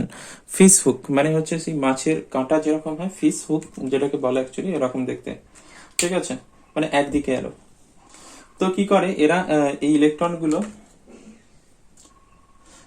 একে দিয়ে দেয়। ক্যালসিয়াম হচ্ছে এর 2টো ইলেকট্রন, এই যে এই ইলেকট্রনটা একে দেয়, এই ইলেকট্রনটা একে দিয়ে দেয়। তো 2টো ইলেকট্রন হচ্ছে এদের দিয়ে দেয়। দিলে কি হবে, কি হবে তাহলে, এখানে ক্যালসিয়ামের এখন সব থেকে বাইরের কক্ষে 2, 8, ইলেকট্রন বিন্যাস 2, 8, 8 হয়ে যাবে, সব থেকে বাইরের কক্ষে 8টা ইলেকট্রন এসে যাবে। এবং এখানে ক্যালসিয়ামের এখানে 20টা ইলেকট্রন ছিল, প্রোটনও 20টা ছিল, এখনো প্রোটন 20টাই আছে, কিন্তু ইলেকট্রন এখানে হয়ে গেছে ক্যালসিয়ামের এখন 2টো ইলেকট্রন ছেড়ে দিয়েছে, মানে 18টা ইলেকট্রন হয়ে গেছে। তাহলে টোটাল 2টো প্লাস চার্জ জেনারেট হয়ে গেছে, 2+ হয়ে গেছে। এবং এটা লিখতে হবে এর মাথায় 2+, Ca2+। তো একইভাবে অক্সিজেনের কথা যদি আমরা বলি, অক্সিজেনের কি হয়েছে, অক্সিজেনের সব থেকে বাইরের কক্ষে 6টা ইলেকট্রন ছিল, এর থেকে 2টো ইলেকট্রন নিয়ে নিয়েছে। তাহলে অক্সিজেনের হচ্ছে আগে 6টা ইলেকট্রন ছিল, এখানে 1, 2, 3, 4, 5, 6, 6টা ইলেকট্রন ছিল। আর ক্যালসিয়ামের 2টো এ নিয়ে নিয়েছে, এই যে ক্যালসিয়াম থেকে রেড 2টো এসেছে, ক্যালসিয়ামের এ নিয়ে নিয়েছে 2টো। তাহলে যেটা হচ্ছে এর, তাহলে মাথায় কত চার্জ হবে, এর ইলেকট্রন বিন্যাস এখন কি হয়ে গেছে, 2, 8 হয়ে গেছে, কারণ 2, 6 ছিল, 2টো ইলেকট্রন নিয়েছে, তাহলে 2, 8 হয়ে গেছে। এবং এখানে এখন কি হবে, তাহলে এখানে প্রোটন তো 8টাই আছে, প্রোটন তো নিউক্লিয়াসে থাকে, এটা বেরোবে না সহজে, তাহলে নিউক্লিয়াস ভাঙতে হবে। এবং এখানে কি করছে, দুটো সরি এখানে ইলেকট্রন, সরি এখানে না না এখানে ঠিক আছে।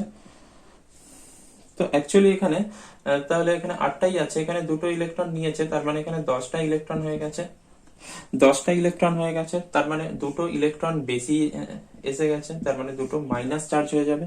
তাহলে এর মাথায় বসে যাবে 2-, এর মাথায় বসে যাবে 2-। ঠিক আছে, তাহলে ক্যালসিয়াম কোন নিষ্ক্রিয় গ্যাসের মতো ইলেকট্রন বিন্যাস লাভ করলো, ক্যালসিয়াম হচ্ছে আর্গনের মতো ইলেকট্রন বিন্যাস লাভ করলো, ক্যালসিয়াম হচ্ছে আর্গনের মতো ইলেকট্রন বিন্যাস লাভ করলো, যার ইলেকট্রন বিন্যাস হচ্ছে 2-8-8। ক্যালসিয়াম আর্গনের মতো ইলেকট্রন বিন্যাস লাভ করলো, যার ইলেকট্রন বিন্যাস হচ্ছে 2-8-8। একইভাবে একইভাবে অক্সিজেন হচ্ছে কার মতো ইলেকট্রন বিন্যাস লাভ করলো, নিয়নের মতো, যার ইলেকট্রন বিন্যাস হচ্ছে 2-8। ঠিক আছে, 2-8, যার ইলেকট্রন বিন্যাস হচ্ছে 2-8, নিয়নের মতো ইলেকট্রন বিন্যাস লাভ করলো। তাহলে দুজনেই নিষ্ক্রিয় গ্যাসের মতো ইলেকট্রন বিন্যাস লাভ করেছে, তাই দুজনে স্থায়ী হয়ে যাবে। এবং এখানে এরা যুক্ত হয়ে 2+2- এরা যুক্ত হয়ে গিয়ে CaO তৈরি হবে, ক্যালসিয়াম অক্সাইড। CaO তৈরি হয়ে যাবে, ক্যালসিয়াম অক্সাইড তৈরি হয়ে যাবে। ঠিক আছে, ক্যালসিয়াম অক্সাইড কিভাবে তৈরি হলো বোঝা গেছে আশা করছি। এবার আমরা পড়বো ম্যাগনেসিয়াম নাইট্রেট। ম্যাগনেসিয়াম নাইট্রেটের সংকেত হচ্ছে Mg3N2। Mg3N2 magnesium nitrate. এখানে ম্যাগনেসিয়ামের 3টে পরমাণু আছে, নাইট্রোজেনের 2টো পরমাণু আছে। এটাকে এইভাবে সাজিয়ে নেব, ম্যাগনেসিয়াম প্লাস, মাঝখানে একটা করে নাইট্রোজেন রাখবো, 2টো নাইট্রোজেন আছে, এইভাবে ম্যাগনেসিয়াম, নাইট্রোজেন প্লাস আবার ম্যাগনেসিয়াম। ঠিক আছে, এইভাবে আমরা সাজিয়ে নেব এটাকে।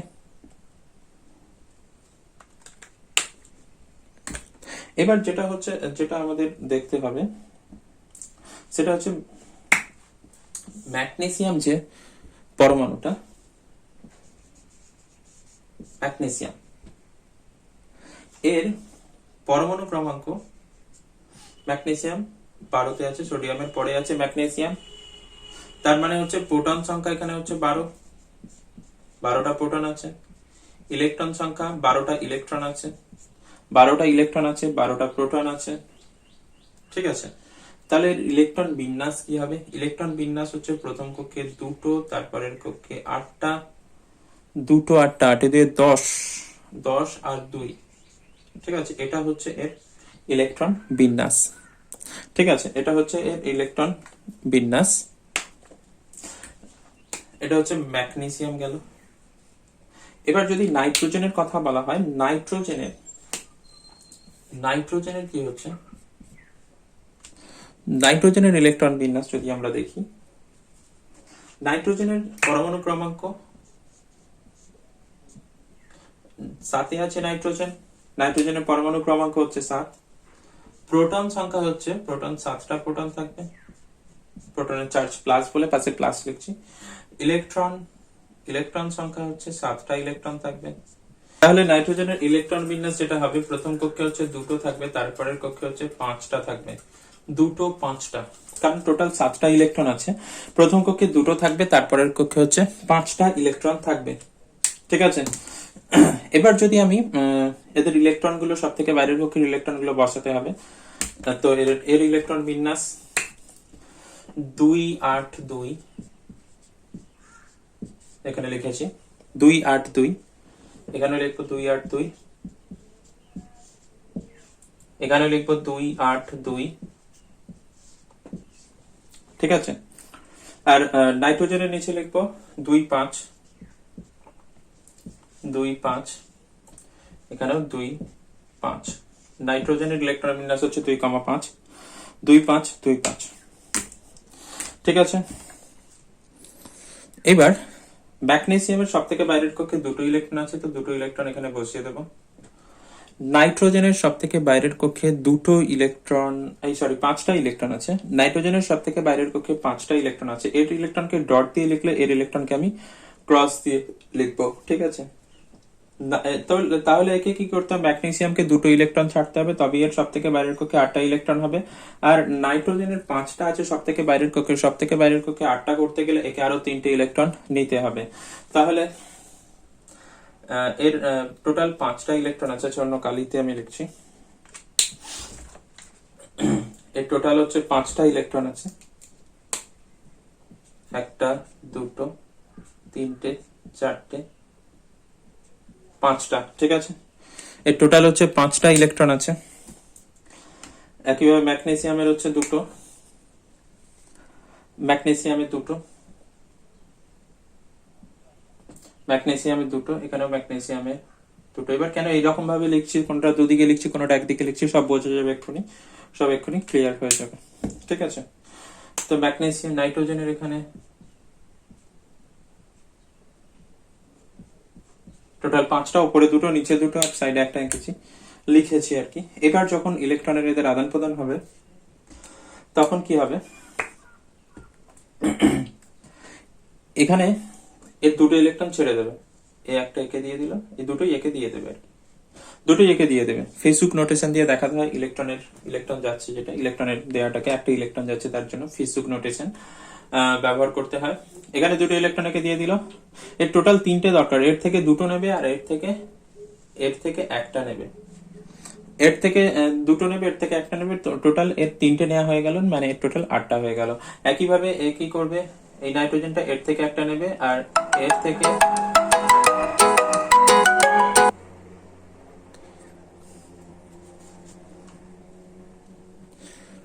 থেকে একটা, এর থেকে এই নাইট্রোজেনটা কি করবে, এর থেকে একটা তো নিয়েছে, এর থেকে 2টো নিয়ে নেবে, এর থেকে 2টো নিয়ে নেবে, তাহলে এর টোটাল 3টে ইলেকট্রন নেওয়া হয়ে গেল, এর 3টে ইলেকট্রন নেওয়া হয়ে গেল, এরও 8টা হয়ে গেল।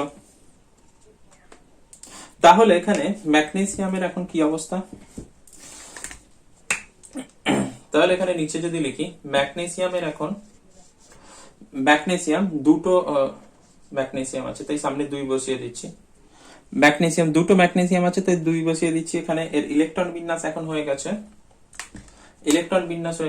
2 8, কারণ সব থেকে বাইরের কক্ষে 2টো ইলেকট্রন এখন দিয়ে দিয়েছে, এখানেও দিয়ে দিয়েছে, এখানেও দিয়ে দিয়েছে 2টো ইলেকট্রন, তাহলে 2 8 হয়ে যাচ্ছে।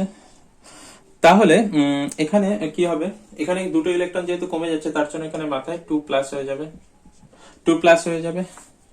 একইভাবে এখানে নাইট্রোজেনের কথা যদি বলা হয়, নাইট্রোজেনের কথা যদি বলা হয়, আচ্ছা ম্যাগনেসিয়াম তো 3টে ছিল, তার জন্য 3 হবে এখানে, ম্যাগনেসিয়াম 3 হবে। আর এখানে নাইট্রোজেনের কথা যদি বলা হয়, নাইট্রোজেনের 5টা ইলেকট্রন ছিল, আরো 3টে ইলেকট্রন ও নিয়েছে। ঠিক আছে, ম্যাগনেসিয়ামের 5টা নাইট্রোজেনের 5টা ইলেকট্রন ছিল, 1 2 3 4, 5টা ইলেকট্রন ছিল, আরো 3টে ইলেকট্রন ও নিয়েছে। ঠিক আছে, 3টে ইলেকট্রন নিয়েছে। ঠিক আছে, তাহলে এখানে 3টে ইলেকট্রন নিয়েছে, তাহলে কি হবে, 3 মাইনাস হবে। 3টে ইলেকট্রন নিয়েছে, তার মানে 3টে ইলেকট্রন বেশি হয়ে গেছে, তাই 3 মাইনাস 2 8 হয়ে যাবে, 5 এ 3 8 হয়ে যাবে এখানে। আর নাইট্রোজেন কটা আছে, দুটো নাইট্রোজেন আছে, তার জন্য সামনে 2 বসছে। আর 3টে ইলেকট্রন নিয়েছে, তার জন্য 3 মাইনাস হয়ে যাবে, কারণ ইলেকট্রন এখানে 3টে বেড়ে গেছে প্রোটনের তুলনায়, তার জন্য 3 মাইনাস হয়ে যাবে। ঠিক আছে, এবং এখানে যে যৌগটা তৈরি হচ্ছে সেটা হবে Mg, কটা হচ্ছে 3টে, আর নাইট্রোজেন কটা, 2টো, তার জন্য হয়ে যাবে Mg3N2, Mg3N2, তার জন্য এখানে হয়ে যাবে Mg3N2। ঠিক আছে, বোঝা গেছে এটা। আয়নীয় যৌগ গঠনের সময় কি হয়, ক্যাটায়ন এবং অ্যানায়ন গুলো একটা নির্দিষ্ট জ্যামিতিক আকৃতিতে বিন্যস্ত থাকে। যেমন NaCl এর ক্ষেত্রে, যেটা হচ্ছে সোডিয়াম ক্লোরাইডের ক্ষেত্রে এই আকৃতিটা হয়, এর ক্লাসের আকৃতি যেটা, সেটা হয়েছে অষ্টতলকীয়।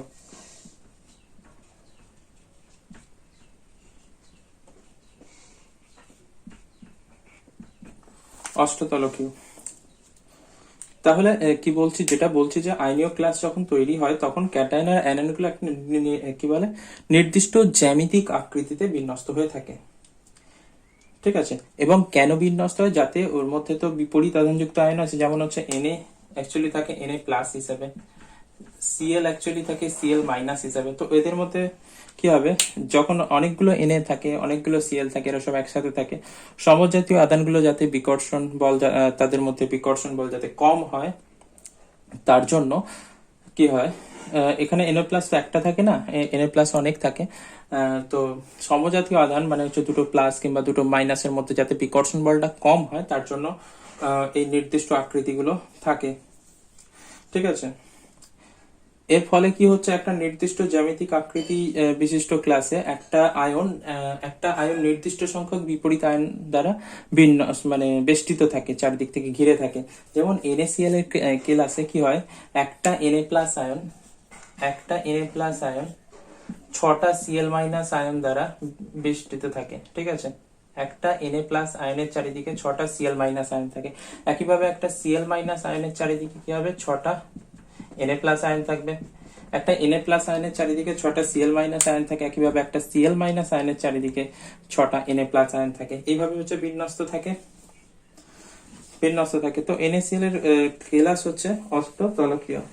NaCl এর ক্লাসের আকৃতি হচ্ছে অষ্টতলকীয়। ঠিক আছে, আমি যদি NaCl এর ক্লাসের ছবি এঁকে দেখাই, তো NaCl এর ক্লাসের যদি ছবি এঁকে আমি দেখাই, তো এরকম হবে।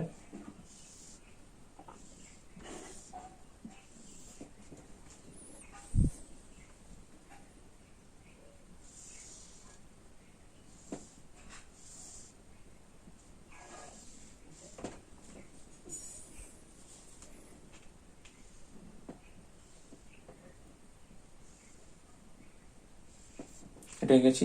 এবার এর মধ্যবিন্দুগুলো সব জুড়ে দেব। এর মধ্যবিন্দুর সাথে এর মধ্যবিন্দু মোটামুটি এক্স্যাক্টলি সম্ভব নয় হাতে করে। এর মধ্যবিন্দুর সাথে এর মধ্যবিন্দু,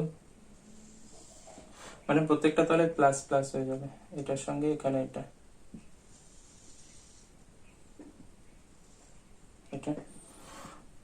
ওপরেও একইভাবে,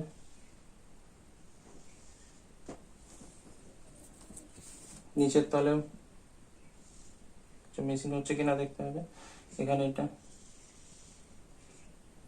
এখানে এই তলে, এইদিকের তলটায়, পিছনের তলটা কমপ্লিট, সামনের তল কমপ্লিট, ওপর কমপ্লিট, এইদিকে একটা বাকি আছে, নিচের তলটা একটা বাকি আছে।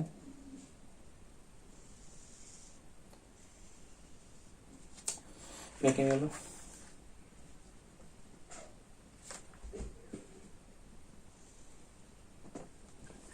হলো, এখনো মাঝের তলটা বাকি আছে।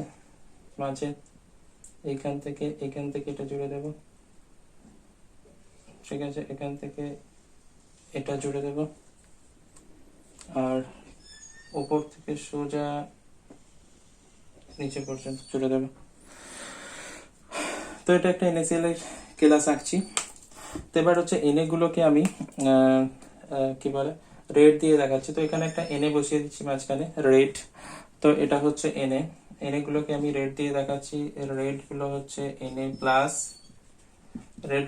Na প্লাস, আর এখানে হচ্ছে Cl গুলোকে আমি ব্লু দিয়ে দেখাচ্ছি।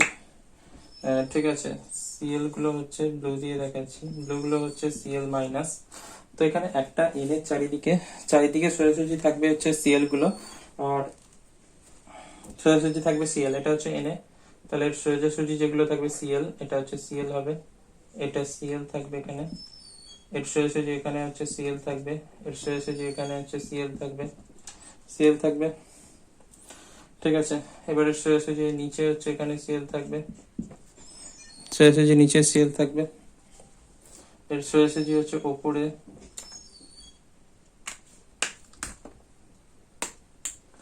এর সোজাসুজি নিচে এটা Cl থাকবে, এর সোজাসুজি ওপরে এটা হচ্ছে Cl থাকবে। তো একটা Na চারিদিকে 6টা Cl হচ্ছে, এই যে 1 2 3 4 5টা 6টা। এবার Na থাকলে তার পাশে হচ্ছে হবে এটা Cl এর পাশে হচ্ছে এটা হবে Na, এদিকেও হবে এটা হচ্ছে Na, ঠিক আছে। Cl এর পাশে এদিকে হচ্ছে Na, এদিকে হচ্ছে Na। একইভাবে এটা Cl, এখানে হচ্ছে Na, এটা Cl, এইদিকে হচ্ছে Na হবে, এটা Cl, তো এখানে Na হবে, এদিকেও Na হবে, ঠিক আছে। এটা Cl আছে, তো এখানে Na হবে, এখানে Na হবে। সোজাসুজি গুলো হচ্ছে সবসময় উল্টো উল্টো হবে। আর এবার এটা Na আছে, তার মানে এর পাশে থাকবে Cl, এর পাশেও থাকবে Cl, এর পাশে থাকবে Cl, এর পাশে থাকবে Cl। একইভাবে এখানে থাকবে Cl, এর পাশে, এর দুপাশে থাকবে দুটো Cl, এখানেও এর দুপাশে থাকবে দুটো Cl। তো এবার এখানে Na আছে, এটা Cl আছে, সরি Cl, এর দুপাশে থাকবে দুটো Na। আর কিছু মিসিং হয়েছে কোথাও? না। তো এটা হচ্ছে একটা NaCl এর ক্লাস, যেখানে হচ্ছে একটা ছেড়ে একটা Na, তারপর একটা ছেড়ে NaCl সোজাসুজি, এবং একটা Na চারিদিকে 6টা করে Cl থাকে। একটা Na চারিদিকে 6টা করে Cl, এই যে মাঝে Na, তার সোজাসুজি 6টা Cl থাকবে, ঠিক আছে। একটা উপরে, একটা নিচে, একটা এদিকে, একটা এদিকে, একটা এদিকে, একটা ওদিকে, 6টা Cl থাকবে। একটা Na চারিদিকে 6টা Cl থাকে, লালগুলো সব এখানে Na, ঠিক আছে। একটা Na চারিদিকে 6টা Cl থাকবে, এটা হচ্ছে একটা NaCl এর ক্লাস। NaCl এর ক্লাসের আকৃতি হচ্ছে অষ্টতলকীয় আকৃতি NaCl এর ক্লাসের। তো এটা হচ্ছে বোঝা গেছে। এবং NaCl এর যে NaCl এর অণুর অস্তিত্ব থাকে না, ঠিক আছে। আমরা যদি বলি NaCl এর আণবিক গঠন 58.5, অ্যাকচুয়ালি NaCl এর আণবিক গঠন আমরা যদি বলি NaCl এর এই আণবিক ওজন NaCl এর আণবিক ওজন আমরা যদি বলি 58.5, এটা ভুল। অ্যাকচুয়ালি NaCl এর অণুর অস্তিত্ব থাকে না, এখানে আয়নগুলো পরস্পর আকর্ষণ বলের দ্বারা যুক্ত একটা কেলাস তৈরি করে। এরকম পাশাপাশি কেলাসগুলো পরস্পর যুক্ত হয়ে যায়, এরকম আরো কেলাস ওপর নিচে পাশে যুক্ত হয়ে যায়, ঠিক আছে। কারণ এখানে এই যে একটা Na এর চারপাশে 6টা Cl দেখতে পাচ্ছি। এবার একটা Cl এর চারপাশে 6টা Na হচ্ছে কিনা দেখেনি, এখানে 1 2 3 4 5টা হচ্ছে, আর একটা কোথায় গেল, আর একটা নিচে আছে, অন্য ক্লাসে, নিচের ক্লাসে থাকবে, ঠিক আছে। তাহলে NaCl এর এটা অণুর অস্তিত্ব থাকে না। NaCl এর হচ্ছে তার জন্য আণবিক ওজন, এই কথাটা ভুল। NaCl এর ক্ষেত্রে লেখা হয় NaCl এর সংকেত ওজন, NaCl এর লেখা হয়, ওই জন্য NaCl এর সংকেত ওজন, NaCl এর সংকেত ওজন 58.5। NaCl এর আণবিক ওজন হয় না, NaCl এর ক্ষেত্রে লেখা হয় সংকেত ওজন। যেহেতু এর হচ্ছে অণুর অস্তিত্ব থাকে না, তার জন্য লেখা হয় NaCl এর সংকেত ওজন 58.5, ঠিক আছে, বোঝা গেল। এবার আমরা পড়বো সমযোজী বন্ধন। এর প্রশ্ন হচ্ছে সমযোজী বন্ধন কাদের মধ্যে গঠিত হয়? যখন হচ্ছে দুটো পরমাণু ইলেকট্রন আদান প্রদানের মাধ্যমে রাসায়নিক বন্ধন গঠন করতে পারছে না, তখন সেই পরমাণুগুলো তখন কি হবে, সমযোজী বন্ধনের মাধ্যমে পরস্পর যুক্ত হবে। কারণ এখানে কি হচ্ছে, তখন কি হবে, ওরা তখন দুটো পরমাণু ইলেকট্রন দেবে, মানে ওদের সরবরিষ্ঠ কক্ষের সমান কক্ষ থেকে সমান সংখ্যক ইলেকট্রন আসবে এবং তারা তৈরি করবে ইলেকট্রন জোড়, এবং জোড়গুলো গঠনের মাধ্যমে তারা তৈরি করবে সমযোজী বন্ধন। এখানে ইলেকট্রন এখানে পরমাণুগুলোর ইলেকট্রন বর্জন বা গ্রহণের ক্ষমতা প্রায় কাছাকাছি। তো এটা আমরা বুঝে নেব। তার আগে কতগুলো জিনিস আমরা একটু দেখে নেব। যে সমযোজী বন্ধন যেটা, সেটা হচ্ছে 3 প্রকারের হয়। একটা হচ্ছে সমযোজী এক বন্ধন, সমযোজী এক বন্ধন, সমযোজী এক বন্ধন। ঠিক আছে, সেখানে হচ্ছে সমযোজী এক বন্ধন মানে হচ্ছে যেখানে কি হচ্ছে, এইভাবে লেখা হয় সমযোজী এক বন্ধনকে একটা ড্যাশ দিয়ে, এত বড় নয় যদিও। একটা বন্ধন মানে হচ্ছে দুটো ইলেকট্রন, একটা বন্ধন মানে হচ্ছে দুটো ইলেকট্রন। ঠিক আছে, একটা বন্ধন মানে হচ্ছে দুটো ইলেকট্রন। সমযোজী এক বন্ধনকে ওইভাবে লেখা একটা লাইন দিয়ে, ঠিক আছে, একটা লাইন দিয়ে। দ্বিবন্ধন, এরপরে আছে সমযোজী দ্বিবন্ধন। কিভাবে তৈরি হয়, কেন তৈরি হয়, সব আসছি। সমযোজী দ্বিবন্ধন যাকে হচ্ছে দুটো লাইন দিয়ে এরকম ভাবে লেখা হয়। একটা লাইন মানে দুটো ইলেকট্রন, দুটো লাইন মানে এখানে 4টে ইলেকট্রন। তারপরে হচ্ছে সমযোজী ত্রিবন্ধন, সমযোজী ত্রিবন্ধন যেখানে হচ্ছে 3টে লাইন দেওয়া হয়। এখানে 3টে লাইন মানে 6টা ইলেকট্রন, মানে 3টে ইলেকট্রন জোড়। পরে আসছি, তাহলে একটা বন্ধন মানে হচ্ছে এখানে একটা এরকম লাইন দিয়ে লেখা হয়, দ্বিবন্ধনকে দুটো লাইন দিয়ে লেখা হয়, ত্রিবন্ধনকে 3টে লাইন দিয়ে এরকম ভাবে লেখা হয়। আর একটা বন্ধন মানে হচ্ছে দুটো ইলেকট্রন, মানে একটা ইলেকট্রন জোড়, একটা ইলেকট্রন জোড়। ঠিক আছে, জোড়, একটা জোড় মানে এক জোড়া মানে কত, দুটো। তো এক জোড়া মানে হচ্ছে দুটো। ঠিক আছে, তাহলে হচ্ছে একটা বন্ধন মানে হচ্ছে দুটো ইলেকট্রন, দুটো ইলেকট্রন। বোঝা গেছে? এরপরে আমরা উদাহরণ দিয়ে জিনিসটা বুঝে নেব। প্রথমে আমরা হাইড্রোজেন অণুর গঠন দেখে নেব। হাইড্রোজেন অণু হচ্ছে হাইড্রোজেনের পরমাণু ক্রমাঙ্ক, হাইড্রোজেন যেটা তার পরমাণু ক্রমাঙ্ক হচ্ছে 1। হাইড্রোজেন হচ্ছে পরমাণু ক্রমাঙ্ক 1, হাইড্রোজেন 1 এ আছে। পরমাণু ক্রমাঙ্ক 1 মানে হচ্ছে এর প্রোটন সংখ্যা 1, এর প্রোটন সংখ্যা হচ্ছে 1, ইলেকট্রন সংখ্যা হচ্ছে 1, এর ইলেকট্রন সংখ্যা হচ্ছে 1, মানে একটা প্রোটন, একটা ইলেকট্রন, একটাই প্রোটন এবং একটাই ইলেকট্রন আছে। ঠিক আছে, তো হাইড্রোজেনের যদি এখানে স্থায়ী হতে হয় হাইড্রোজেনকে, তাহলে এর সব থেকে বাইরের কক্ষে দুটো ইলেকট্রন দরকার। এর একটা ইলেকট্রন আছে, তো দুটো ইলেকট্রন হলে তবে হিলিয়ামের মতো ইলেকট্রন বিন্যাস লাভ করবে। হিলিয়াম তার ইলেকট্রন বিন্যাস হচ্ছে ইলেকট্রন আছে টোটাল দুটো। ঠিক আছে, তো এর হচ্ছে সব থেকে বাইরের কক্ষে দুটো ইলেকট্রন দরকার, মানে একটা ইলেকট্রন আরো দরকার। তো এখানে কি হচ্ছে, হাইড্রোজেন একটা পরমাণু যদি আমি দেখাই, এরকম করে না, তো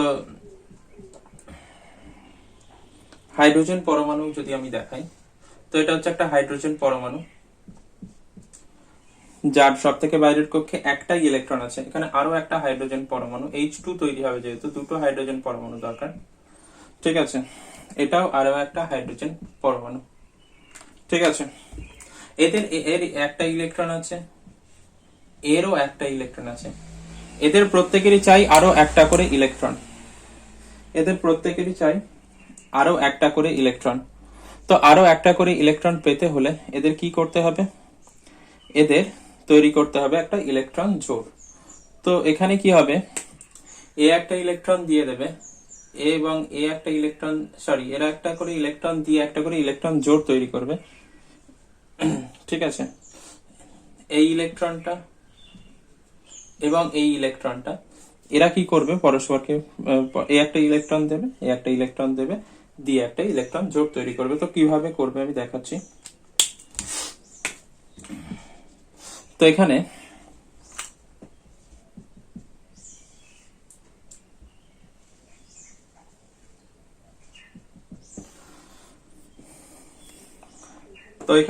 দুজনে একটা করে ইলেকট্রন দেবে, দিয়ে একটা হচ্ছে ইলেকট্রন জোড় তৈরি হবে। একটা ইলেকট্রন দিয়েছে, একটা ইলেকট্রন দিয়েছে, এখানে একটা ইলেকট্রন জোড় তৈরি হয়ে যাবে এইভাবে।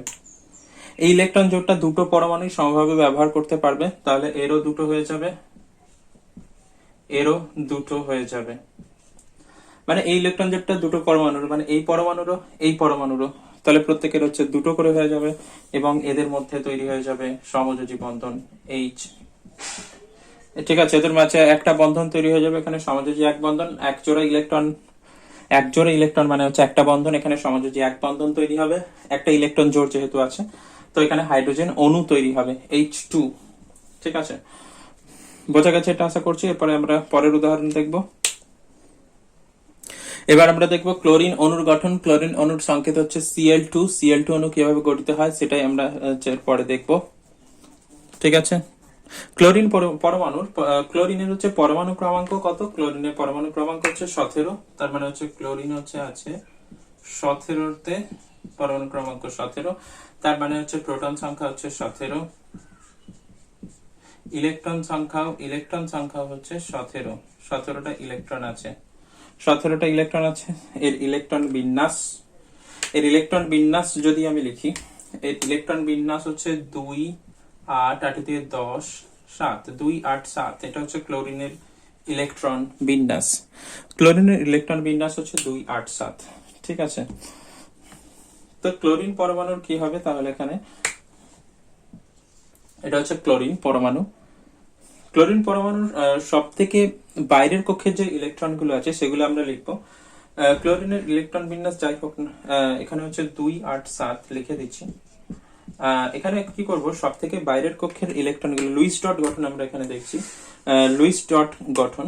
তো এখানে ক্লোরিনের সব থেকে বাইরের কক্ষে যে ইলেকট্রন আছে 7টা ইলেকট্রন, সেটা আমরা লিখে নেব 1 2 3 4 5 6 7। ঠিক আছে, 7টা হলো। একইভাবে আরো একটা ক্লোরিন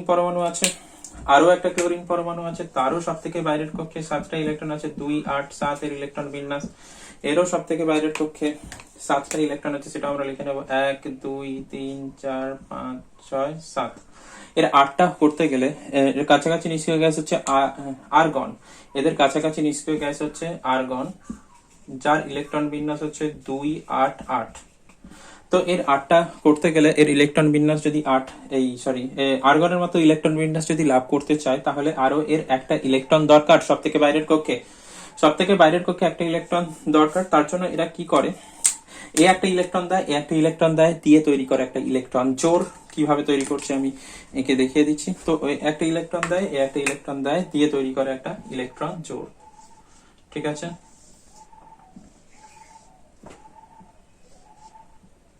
তো এইভাবে।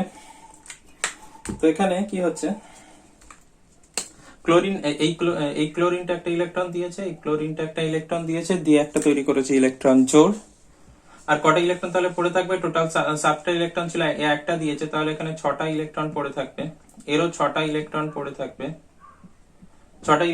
থাকবে, একটা ইলেকট্রন জোড় তৈরি হচ্ছে।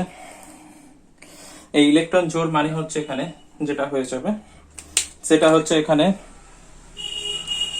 তো এখানে হচ্ছে Cl এক বন্ধন Cl, মানে এখানে এক বন্ধন একটা তৈরি হবে। একটা বন্ধন মানে হচ্ছে দুটো ইলেকট্রন, এখানে দুটো ইলেকট্রন মানে এক জোড়া ইলেকট্রন ব্যবহার করা হচ্ছে, তার জন্য এখানে এদের মধ্যে এক বন্ধন সৃষ্টি হবে এবং এদের মাথায় বাকি ইলেকট্রন গুলো কিন্তু থাকবে।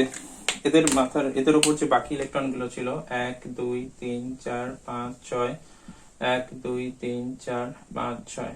তো এরও কি হলো, এরও সব থেকে বাইরের কক্ষে 8টা হয়ে গেল। কিভাবে 8টা হলো, এখানে এদিকে 6টা আছে, এই দুটো নিয়ে 8টা, তাহলে এর হচ্ছে 2 8 হয়ে গেল। এরও 8টা হয়ে গেল, এর উপর এইদিকে 6টা আছে আর এই দুটো নিয়ে 8টা। এই দুটো ইলেকট্রন হচ্ছে দুটো পরমাণু সমভাবে ব্যবহার করবে, তার মানে এইটা এরও আবার ওরও দুজনেরই। তো এদের মধ্যে সমযোজী এক বন্ধন তৈরি হয়ে গেল, এইভাবে তৈরি হলো ক্লোরিন অণু। এবার আমরা পড়বো অক্সিজেন অণুর গঠন। অক্সিজেন, এটা আগেরটা ছিল ক্লোরিন যেটা সমযোজী এক বন্ধন তৈরি হচ্ছিল, এখানে সমযোজী দ্বিবন্ধন তৈরি হবে অক্সিজেনের ক্ষেত্রে। ঠিক আছে, অক্সিজেন অণু আমি দেখে নিচ্ছি। অক্সিজেন লুইস ডট গঠন আঁকছি। তো অক্সিজেনের পরমাণু ক্রমাঙ্ক হচ্ছে 8। তার মানে হচ্ছে প্রোটন সংখ্যা 8, ইলেকট্রন সংখ্যা হচ্ছে 8। প্রোটন সংখ্যা 8, ইলেকট্রন সংখ্যা 8। তো এর ইলেকট্রন বিন্যাস কি হবে 2,6, এটা হবে ইলেকট্রন বিন্যাস 2,6। তো এদের ইলেকট্রন গুলো যদি আমি এখানে বসিয়ে দিই, সব থেকে বাইরের কক্ষের ইলেকট্রন গুলো শুধুমাত্র বসবে। তো এখানে 6টা ইলেকট্রন আছে, 1 2 3 4 5 6, এখানে 1 2 3 4 5 6, ঠিক আছে। এখানে লিখে দেব 2,6, এখানেও হবে 2,6, ঠিক আছে। এর ইলেকট্রন বিন্যাস লেখা হয়ে গেল। এবার কি হবে, এদের ক্ষেত্রে হচ্ছে 6টা ইলেকট্রন আছে, এদের দুটো করে ইলেকট্রন, এই মানে 8টা করতে গেলে দুটো ইলেকট্রন দরকার, মানে প্রত্যেকের দুটো করে ইলেকট্রন দরকার। তার জন্য এরা কি করবে, দ্বিবন্ধন তৈরি করবে, মানে দুটো করে ইলেকট্রন জোড় ব্যবহার করবে, ঠিক আছে। মানে এই অক্সিজেনটা দুটো ইলেকট্রন দেবে, এই অক্সিজেনটা দুটো ইলেকট্রন দেবে, তাহলে জোড়া ইলেকট্রন মানে দুটো ইলেকট্রন জোড় তৈরি হবে, ঠিক আছে। আর বাকি ইলেকট্রন গুলো এদের থাকছে, বাকি ইলেকট্রন গুলো থাকবে। এইভাবে দু জোড়া ইলেকট্রন তৈরি হলো, এই দুটো ইলেকট্রন জোড় তৈরি হলো, দুটো ইলেকট্রন জোড় তৈরি হলে এর ইলেকট্রন বিন্যাস হয়ে গেল 2,8, কারণ এইখানে 4টে আর এই 4টে, টোটালটা নিয়ে 8টা, এরও এই 4টে আর এইদিকে 4টে নিয়ে 8টা, 2,8, ঠিক আছে, 2,8। এবার তৈরি হবে এখানে তাহলে দ্বিবন্ধন, কারণ হচ্ছে দুটো ইলেকট্রন মানে হচ্ছে একটা বন্ধন, এখানে দুটো যেহেতু জোড় তৈরি হচ্ছে তাই দ্বিবন্ধন তৈরি হবে, এবং বাকি যে ইলেকট্রন গুলো আছে যারা বন্ধনে অংশগ্রহণ করেনি তারা হচ্ছে থেকে যাবে। এইভাবে তৈরি হচ্ছে অক্সিজেন অণু, এভাবে তৈরি হচ্ছে অক্সিজেন অণু। এবং এখানে অক্সিজেন কার মতো ইলেকট্রন বিন্যাস লাভ করছে, নিয়নের মতো, নিয়নের মতো ইলেকট্রন বিন্যাস লাভ করছে, নিয়ন 2,8 ইলেকট্রন বিন্যাস, নিয়নের মতো ইলেকট্রন বিন্যাস লাভ করছে এবং এর ফলে স্থায়ী হয়ে যাচ্ছে। এইভাবে তৈরি হচ্ছে অক্সিজেনের মধ্যে সমযোজী দ্বিবন্ধন।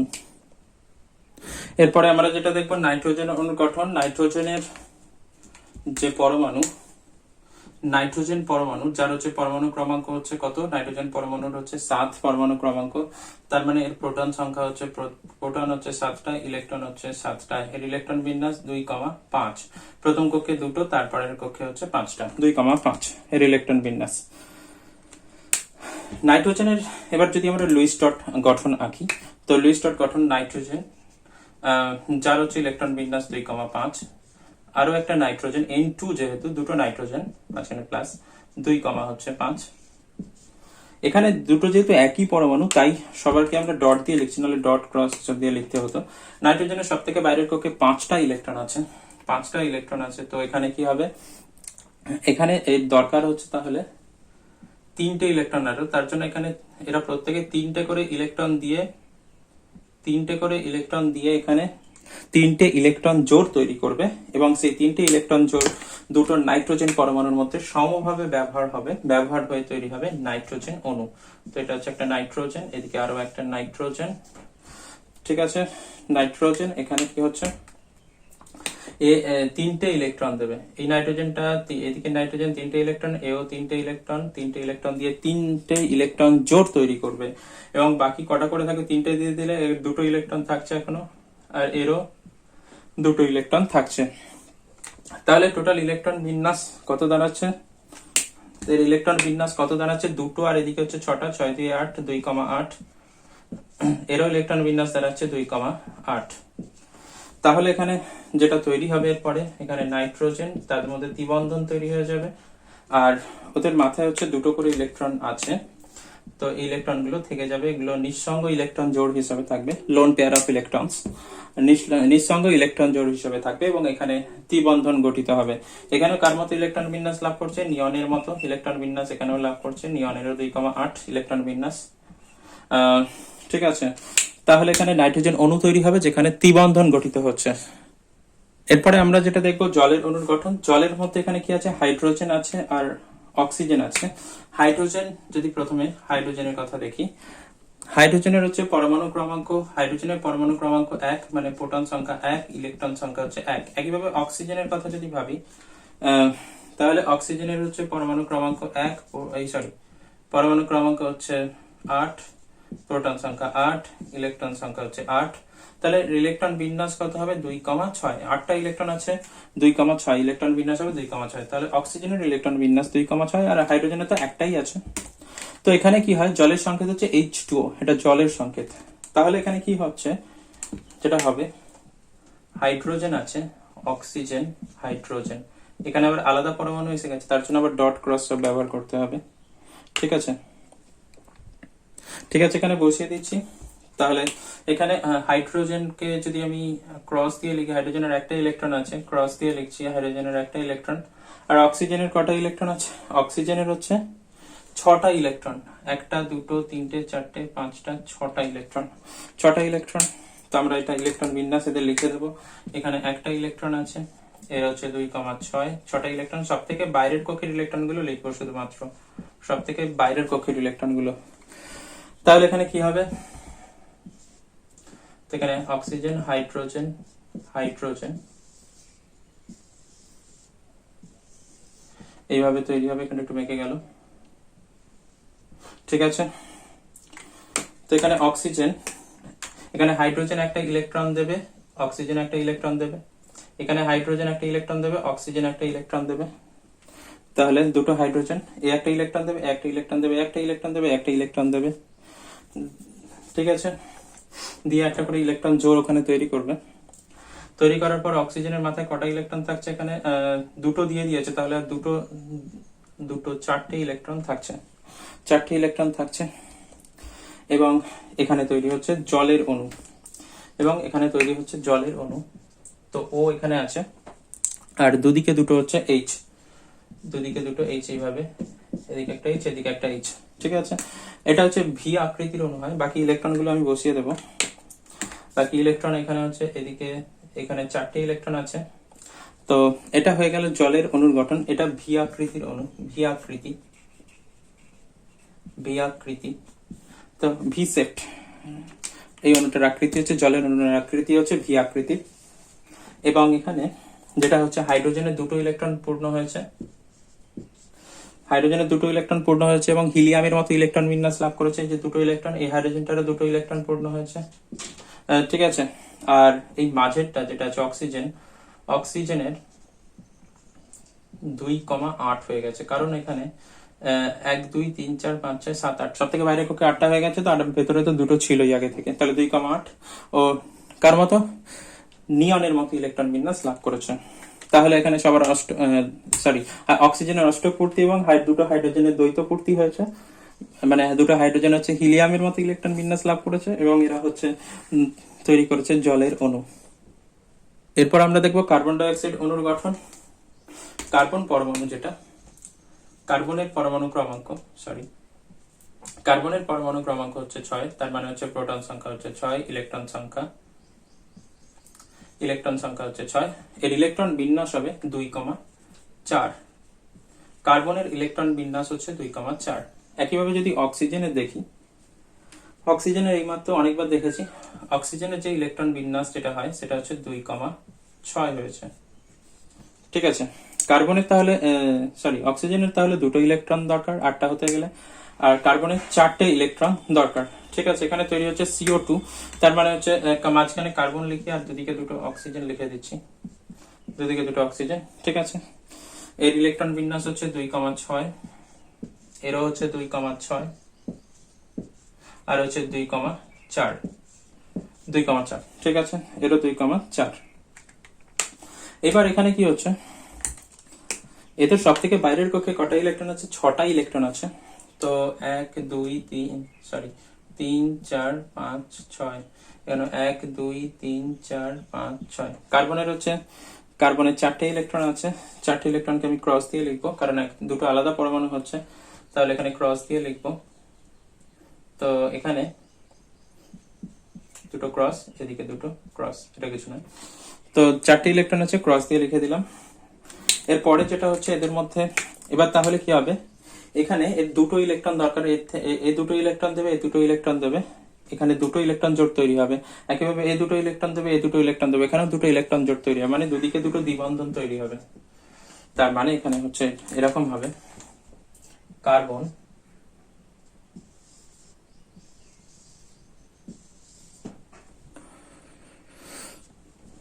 Oxygen oxygen oxygen oxygen. এবার ইলেকট্রনগুলো যদি বসিয়ে দিই, এখানে কি হচ্ছে, এই দুটো ইলেকট্রন দেবে, দুটো ডট এ দেবে, আর দুটো ক্রস হচ্ছে কার্বন দেবে।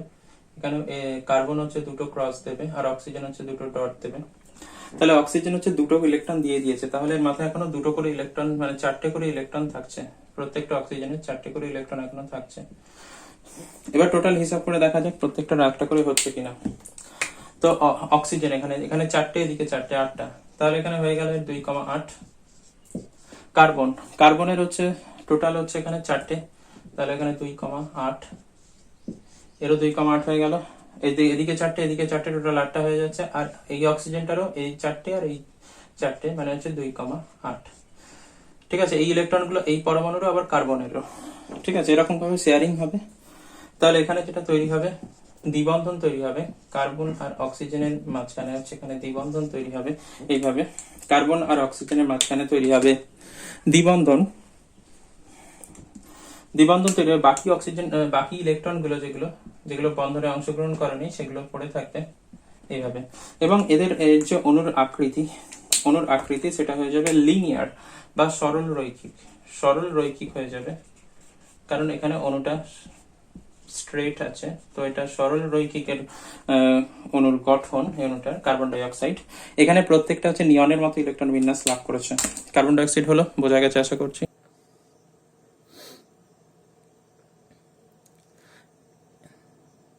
সমযোজ্যতা কি? সমযোজ্যতা হচ্ছে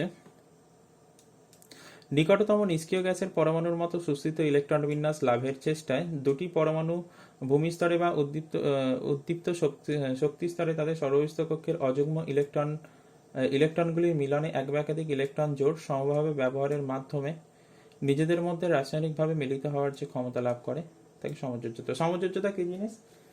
তাহলে সমযোজ্যতা কি করছে, এখানে কি হচ্ছে, এখানে একটা পরমাণু কি করছে, তার সর্বস্থ কক্ষের অযুগ্ম যে ইলেকট্রন যেগুলো আলাদা আলাদা বা একা একা আছে সেই ইলেকট্রনগুলোকে দিয়ে দিচ্ছে, আর একটা পরমাণুও দিচ্ছে, দিয়ে দুজনে সমসংখ্যক ইলেকট্রন দিচ্ছে। মানে একটা পরমাণু থেকে যতগুলো ইলেকট্রন আসছে অন্য পরমাণু থেকে ততগুলো ইলেকট্রন আসছে, নিয়ে ওরা একটা ইলেকট্রন জোড় তৈরি করছে, একটা দুটো এক বা একাধিক ইলেকট্রন যতগুলো দরকার, মোট কথা ত্রিবন্ধন পর্যন্ত হয়। ঠিক আছে, তো ইলেকট্রন জোড় তৈরি করছে, এভাবে দুটো পরমাণু পরস্পরের সঙ্গে যুক্ত হয়ে যাচ্ছে। যে ক্ষমতা মিলিত হওয়ার যে ক্ষমতা সেটাই হচ্ছে সমযোজ্যতা, এবং এদের মধ্যে যে বন্ধনটা সৃষ্টি হচ্ছে সেটা হচ্ছে সমযোজী বন্ধন। আর সমযোজী অণু মানে যে যৌগটা সৃষ্টি হচ্ছে সেটাই হচ্ছে সমযোজী অণু, যে যৌগটা সৃষ্টি হচ্ছে সেটাই সমযোজী অণু। ঠিক আছে, এবার সমযোজী বন্ধন হচ্ছে তিন প্রকারের হয়। একটা সমযোজী এক বন্ধন, সমযোজী এক বন্ধন হয়। এই যে সমযোজী হচ্ছে এক বন্ধন, যেমন হাইড্রোজেন অণুতে থাকে সমযোজী এক বন্ধন, ক্লোরিন অণুতে থাকে, এগুলো আমরা সব দেখবো পরে। HCl অণুতে থাকে সমযোজী এক বন্ধন। এরপরে হচ্ছে সমযোজী দ্বিবন্ধন। সমযোজী এক বন্ধনকে এই চিহ্ন একটা লাইন দিয়ে দেখানো হয়, আর দ্বিবন্ধনকে এই চিহ্ন দিয়ে প্রকাশ করা হয় সমযোজী দ্বিবন্ধন। এটা থাকে হচ্ছে অক্সিজেন অণুর মধ্যে, যখন দুটো পরমাণুর মধ্যে একটা ইলেকট্রন জোড় সমভাবে ব্যবহৃত হয়। ঠিক আছে, একটা লাইন, এখানে একটা বন্ধন মানে হচ্ছে দুটো ইলেকট্রন। ঠিক আছে, এখানে দুটো ইলেকট্রন থাকে। ঠিক আছে, যখন একটা দুটো পরমাণুর মধ্যে একটা ইলেকট্রন জোড় সমভাবে ব্যবহৃত হয় তখন এক বন্ধন গঠিত হয়। যখন দুটো ইলেকট্রন জোড় সমভাবে ব্যবহৃত হয় তখন দ্বিবন্ধন গঠিত হয়। দ্বিবন্ধনকে এই চিহ্ন দ্বারা প্রকাশ করা হয়। আর ত্রিবন্ধন হচ্ছে যখন তিনটে ইলেকট্রন জোড় সমভাবে ব্যবহৃত হয়। এখানে চিহ্নটা একটু গন্ডগোল করে দিয়েছে। ত্রিবন্ধনের চিহ্ন হচ্ছে তিনটে লাইন হবে, এখানে গন্ডগোল করে দিয়েছে। এখানে নাইট্রোজেন অণু যেটা আছে, নাইট্রোজেন অণুর মধ্যে ত্রিবন্ধন থাকে, তো এইভাবে গঠিত হয় ত্রিবন্ধন। ঠিক আছে, নাইট্রোজেন অণুতে ত্রিবন্ধন থাকে, আমরা পরে দেখে নেব। তো এখানে তিনটে ইলেকট্রন জোড় সমভাবে ব্যবহৃত হয় দুটো পরমাণুর মধ্যে, তখন হচ্ছে ত্রিবন্ধন হবে। তাহলে একটা ইলেকট্রন জোড় যদি সমভাবে ব্যবহৃত হয় তখন হচ্ছে এক বন্ধন হবে, যাকে একটা লাইন দিয়ে লেখা হবে। দুটো ইলেকট্রন জোড় যদি দুটো পরমাণুর মধ্যে সমভাবে ব্যবহৃত হয় তখন সমযোজী দ্বিবন্ধন হবে, যাকে দুটো চিহ্ন দিয়ে লেখা হয়। আর তিনটে ইলেকট্রন জোড় যদি দুটো পরমাণুর মধ্যে ব্যবহৃত হয় তখন ত্রিবন্ধন সৃষ্টি হবে, যাকে এই তিনটে লাইন দিয়ে এইভাবে লেখা হয়। নাইট্রোজেনের মধ্যে ত্রিবন্ধন থাকে, অক্সিজেনে দ্বিবন্ধন, আর হাইড্রোজেন ক্লোরিন এদের মধ্যে হচ্ছে এক বন্ধন থাকে। এবার সমযোজী যৌগ কখন গঠিত হবে? ঠিক আছে, যখন হচ্ছে 1 নম্বর শর্ত এখানে বলছে যোজ্যতা ইলেকট্রন সংখ্যা। হাইড্রোজেন ছাড়া অন্য পরমাণুগুলো হাইড্রোজেনের ছাড়া অন্য মৌলগুলোর যোজ্যতা কক্ষের ইলেকট্রন সংখ্যা 5, 6 বা 7 হতে হবে। ঠিক আছে, হাইড্রোজেনের তো ইলেকট্রন সংখ্যা একটাই। ঠিক আছে, হাইড্রোজেনকে বাদ দিয়ে বাকি সব যে মৌলগুলো আছে তাদের ইলেকট্রন সব থেকে বাইরের কক্ষের যে ইলেকট্রন সংখ্যা সেটা 5, 6 অথবা 7 হতে হবে। মানে পর্যায় সারণীতে যারা 15, 16, 17 নম্বর শ্রেণীর মৌলগুলো ক্ষেত্রে এই জিনিসটা দেখা যায়, তারা সমযোজী যৌগ তৈরি করে। আর 2 নম্বর হচ্ছে বন্ধন সৃষ্টিকারী পরমাণুর তড়িৎ ঋণাত্মকতা। তড়িৎ ঋণাত্মকতা কি? তড়িৎ ঋণাত্মকতা মানে দুটো যে বন্ধন সৃষ্টি করবে যে পরমাণুগুলো, ধরো উদাহরণ দিলাম Cl2। ঠিক আছে, Cl আর Cl এর মধ্যে আছে সমযোজী এক বন্ধন, Cl আর Cl এর মধ্যে গঠিত হয় সমযোজী এক বন্ধন। তো এখানে কি হবে, এই যে বন্ধন সৃষ্টিকারী পরমাণুগুলোর মধ্যে তড়িৎ ঋণাত্মকতার পার্থক্য খুব কম হতে হবে, কারণ Cl Cl একই পরমাণু, তো এদের তড়িৎ ঋণাত্মকতার পার্থক্য খুবই কম হয়, সমান হয়। কিছু কিছু ক্ষেত্রে খুব কম হতে হবে আর সমান হতে হবে, কন্ডিশন যেটা। ঠিক আছে, বোঝা গেছে? সাধারণত সহজ কথায় বলতে গেলে অধাতুগুলো তৈরি করে সমযোজী বন্ধন। এবার সমযোজী বন্ধনের বৈশিষ্ট্য, ভৌত অবস্থা, সমযোজী যৌগের বৈশিষ্ট্য। তো সমযোজী যৌগগুলো কি হচ্ছে, সাধারণ অবস্থায় একক অনুরূপে অবস্থান করে। একক অনুরূপে মানে হাইড্রোজেন যেমন H2 হিসাবে থাকে, এ কারোর সঙ্গে জুড়ে থাকে না। আর কঠিনের ক্ষেত্রে কি হচ্ছিল, কোনো বড় বড় আকার তৈরি হচ্ছিল, ক্লাস গঠন তৈরি হচ্ছিল, সেরকম না, এখানে একক অণু হিসেবে থাকে। অণুগুলোর মধ্যে আকর্ষণ বল খুব কম হয়, তার জন্য এরা সাধারণত গ্যাসীয় থাকে, কিছু কিছু তরলও থাকে, আর কিছু কোমল কঠিন, মানে খুব একটা কঠিন নয়, হার্ড নয় খুব একটা। গলনাঙ্ক স্ফুটনাঙ্ক এদের আন্তরাণবিক আকর্ষণ বল হচ্ছে কম হয়, তার জন্য একটা অণুকে অপর অণু থেকে পৃথক করতে বেশি শক্তির প্রয়োজন হয় না। তবে কিছু বিরাট আকারের সমযোজী যৌগ আছে, তাদের ক্ষেত্রে এটা ব্যতিক্রমগুলো ইম্পর্টেন্ট হয়, যেমন হচ্ছে SiC silicon carbide, SiO2 Hirak, এদের ক্ষেত্রে হচ্ছে গলনাঙ্ক স্ফুটনাঙ্ক বেশি হয়। কিন্তু বাকি যেসব সমযোজী যৌগ আছে তাদের ক্ষেত্রে গলনাঙ্ক স্ফুটনাঙ্ক অনেক কম হয়। এবার তড়িৎ পরিবাহিতা। সমযোজী যৌগগুলো সাধারণত কি হয়, সমযোজী যৌগগুলো সাধারণত আয়নে বিয়োজিত হয় না, তার জন্য এরা তড়িৎ পরিবহন করতে পারে না। তবে কিছু কিছু সমযোজী যৌগ আছে যারা ধ্রুবীয় দাবকে দ্রবীভূত হয়েছে। কিছু কিছু সমযোজী যৌগ আছে তারা হচ্ছে ধ্রুবীয় দাবকে দ্রবীভূত হয়ে দাবক অণুর সঙ্গে বিক্রিয়ায় আয়ন উৎপন্ন করতে পারে। যেমন হচ্ছে এখানে উদাহরণ দিয়েছে HCl। HCl হচ্ছে একটা সমযোজী যৌগ। এটা হচ্ছে বিশুদ্ধ, এটা জলে দ্রবীভূত হয়ে, বিশুদ্ধ হওয়ার দরকার নেই, এটা জলে দ্রবীভূত হয়ে কি হচ্ছে, জলের অণুর সাথে বিক্রিয়া করে এখানে H3O+ আয়ন তৈরি করছে আর Cl- আয়ন তৈরি করছে। ঠিক আছে, H3O+ হাইড্রোক্সোনিয়াম আয়ন তৈরি করছে আর ক্লোরাইড আয়ন তৈরি করছে। তার জন্য এই আয়ন তৈরি করতে পারলে তড়িৎ পরিবহন করতে পারে। যেমন হচ্ছে HCl সমযোজী যৌগ হওয়া সত্ত্বেও তড়িৎ পরিবহন করতে পারে, তার কারণ হচ্ছে এটা জলে দ্রবীভূত হয়ে আয়ন তৈরি করতে পারছে। ঠিক আছে, আয়ন তৈরি করতে পারছে, তার জন্য এটা হচ্ছে এমনি সাধারণ অবস্থায় এটা যদি HCl হচ্ছে বিশুদ্ধ অবস্থায় থাকে তখন তড়িৎ পরিবহন করতে পারে না, কিন্তু এটা আয়ন তৈরি করছে জলে দ্রবীভূত হয়ে, তাই তড়িৎ পরিবহন করতে পারছে। এমনি সাধারণ সমযোজী যৌগ আয়ন তৈরি করতে পারে না, তাই তড়িৎ পরিবহন করতে পারে না। এবার দাব্রতা আমরা জানি, দাবক হচ্ছে দু রকমের, একটা ধ্রুবীয় একটা অধ্রুবীয়। তড়িৎযোজী যৌগগুলো বা আয়নীয় যৌগগুলো ধ্রুবীয় দাবকে দ্রবীভূত হয়, সাধারণ নিয়ম। আর সমযোজী যৌগগুলো অধ্রুবীয় দাবকে দ্রবীভূত হয়। অধ্রুবীয় দাবকের উদাহরণ হচ্ছে কার্বন টেট্রাক্লোরাইড। সমযোজী যৌগগুলো হচ্ছে কার্বন টেট্রাক্লোরাইড। সমযোজী যৌগগুলো এখানে কার্বন টেট্রাক্লোরাইড ধ্রুবীয় দাবক জলে দ্রবীভূত হয় না, ধ্রুবীয় দাবক জলে দ্রবীভূত হয় না। আচ্ছা, কার্বন টেট্রাক্লোরাইড ধ্রুবীয় দাবক জলে দ্রবীভূত হয় না। ঠিক আছে, কিন্তু অধ্রুবীয় দাবক বেঞ্জিনে দ্রবীভূত হয়। এর মানে বলতে চাইছে এখানে যে সমযোজী যৌগ যেগুলো আছে সেগুলো, এমন একটা উদাহরণ নিয়েছে কার্বন টেট্রাক্লোরাইড। এটা হচ্ছে ধ্রুবীয় দাবক, যেমন জলে দ্রবীভূত হয় না এরা, কিন্তু জল হচ্ছে ধ্রুবীয় দাবক। কিন্তু অধ্রুবীয় দাবক হচ্ছে বেঞ্জিন, যেটা বেঞ্জিনে এরা দ্রবীভূত হয়। কিন্তু কিছু কিছু সমযোজী পদার্থ আছে যারা জলে দ্রবীভূত হয়, যেমন হচ্ছে অ্যালকোহল আছে, তারপরে অ্যাসিটিক অ্যাসিড আছে, হাইড্রোজেন ক্লোরাইড আছে, গ্লুকোজ আছে, অ্যামোনিয়া আছে, এরা জলে দ্রবীভূত হয়।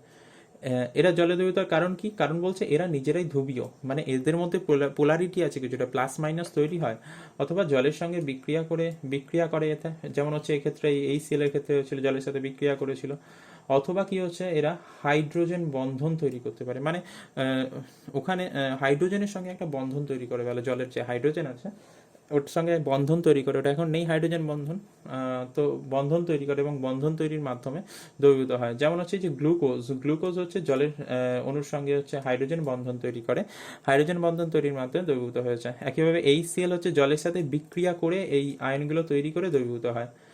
এবার হচ্ছে বোঝা গেছে। আর অ্যালকোহল তো নিজেই ধ্রুবীয়, তার জন্য ওখানে দ্রবীভূত হয়ে যায়। রাসায়নিক বিক্রিয়ার গতিবেগ বলছে সমযোজী যৌগের বন্ধন হচ্ছে শক্তিশালী হয়, এদের ভাঙার জন্য হচ্ছে বেশি শক্তির দরকার হয়, তার জন্য, এবং কোনো কোনো ক্ষেত্রে বলছে অনুঘটকের দরকার হয়, তার জন্য এই বিক্রিয়াগুলো হচ্ছে ধীর গতি সম্পন্ন হয়, মানে ধীরে ধীরে হয়। এই বিক্রিয়াগুলো হচ্ছে ধীরে ধীরে সম্পন্ন হয়। যেমন এখানে উদাহরণ দেখলে বোঝা যাবে, সন্ধান প্রক্রিয়ার মাধ্যমে গ্লুকোজের ইথাইল অ্যালকোহলে পরিণত হতে প্রায় 3 দিন সময় লাগে। এখানে এটা গ্লুকোজের সংকেত, এখান থেকে ইথাইল অ্যালকোহল এটা তৈরি হচ্ছে, বলছে প্রায় 3 দিন সময় লাগে। ঠিক আছে। সমাবয়বতা বলেছি, সমযোজী যৌগগুলো হচ্ছে সমাবয়বতা ধর্ম দেখায়। সমাবয়বতা কি জিনিস যদি অল্প করে বলে দিই, একই গঠন সংকেত, মানে আণবিক সংকেতটা একই কিন্তু তাদের গঠন আলাদা এবং ধর্ম আলাদা, এরকম বিভিন্ন যৌগ হতে পারে যাদের গঠন আণবিক সংকেত এখানে যেমন দিয়েছে। আণবিক সংকেত এটা একটা, এই আণবিক সংকেত এই যে C2H6O, এরকম আণবিক সংকেত বিশিষ্ট একাধিক যৌগ তৈরি হতে পারে যাদের ধর্ম আলাদা। ঠিক আছে। তো এদের বলা হয় সমবায়বতা। সমযোজী যৌগগুলো সমবায়বতা ধর্ম দেখায়। এই সমবায়বতা আমরা এতে পড়ব লাস্ট চ্যাপ্টারে, জৈব যৌগে। বোঝা গেছে আশা করছি। এগুলো ছিল সমযোজী যৌগের ধর্ম। পার্থক্য ওখানে ধর্মগুলো থেকেই পার্থক্য তৈরি হয়ে যাবে। পার্থক্য আমি এখানে একবার দেখিয়ে দিচ্ছি জাস্ট। আচ্ছা, এবারে আমরা আরো কিছু লুইস ডট গঠন আমরা দেখে নেব। লুইস ডট গঠন, এখানে লুইস তো বিজ্ঞানিক নাম, ডট হচ্ছে অ্যাকচুয়ালি ইলেকট্রন যেগুলো আছে, ইলেকট্রনগুলোকে আমরা ডট দিয়ে লিখি, ইলেকট্রনগুলোকে আমরা ডট দিয়ে লিখি, ডট, অথবা ক্রস দিয়েও লেখা হয়, ক্রস। ঠিক আছে, ক্রস, ডট অথবা ক্রস দিয়ে লিখি ইলেকট্রনগুলোকে। এবং ওখানে যেটা বসানো হয়, যে ইলেকট্রনগুলোকে মানে মৌলটার চারিদিকে বসানো হয়, ঠিক আছে, সেই ইলেকট্রনগুলো অ্যাকচুয়ালি ইলেকট্রন কোনগুলো হয়, যোজ্যতা কক্ষের ইলেকট্রনগুলো, মানে যোজ্যতা কক্ষের ইলেকট্রনগুলো হয়, ওগুলো যোজ্যতা ইলেকট্রন যেগুলো। তো যোজ্যতা কক্ষের ইলেকট্রনগুলোকেই বসানো হয়, এবং চারিদিকে যে ইলেকট্রনগুলোকে বসানো হয় ওগুলো হচ্ছে যোজ্যতা কক্ষের ইলেকট্রন, এবং ইলেকট্রনকে এখানে ডট অথবা ক্রস দিয়ে লেখা হয়, এই জন্য এখানে নাম হচ্ছে লুইস ডট গঠন। ঠিক আছে। আমরা এখানে কিছু আরো উদাহরণ দেখে নেব। প্রথমে হচ্ছে কিছু এক বন্ধনযুক্ত যৌগের আরো কিছু উদাহরণ আমরা দেখে নেব এক বন্ধনের। প্রথমে হচ্ছে এক বন্ধন।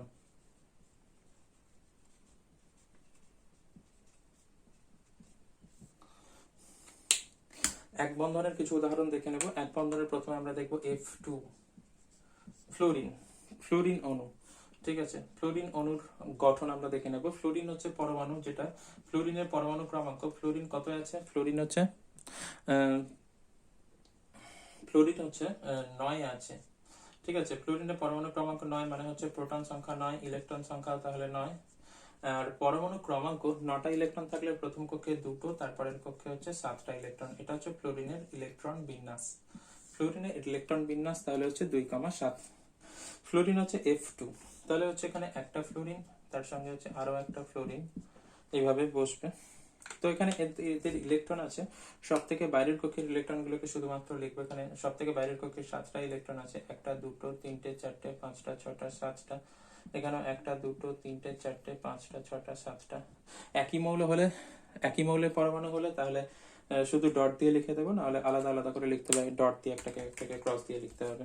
তো এখানে কি হচ্ছে, এর ইলেকট্রন বিন্যাস হচ্ছে 2,7।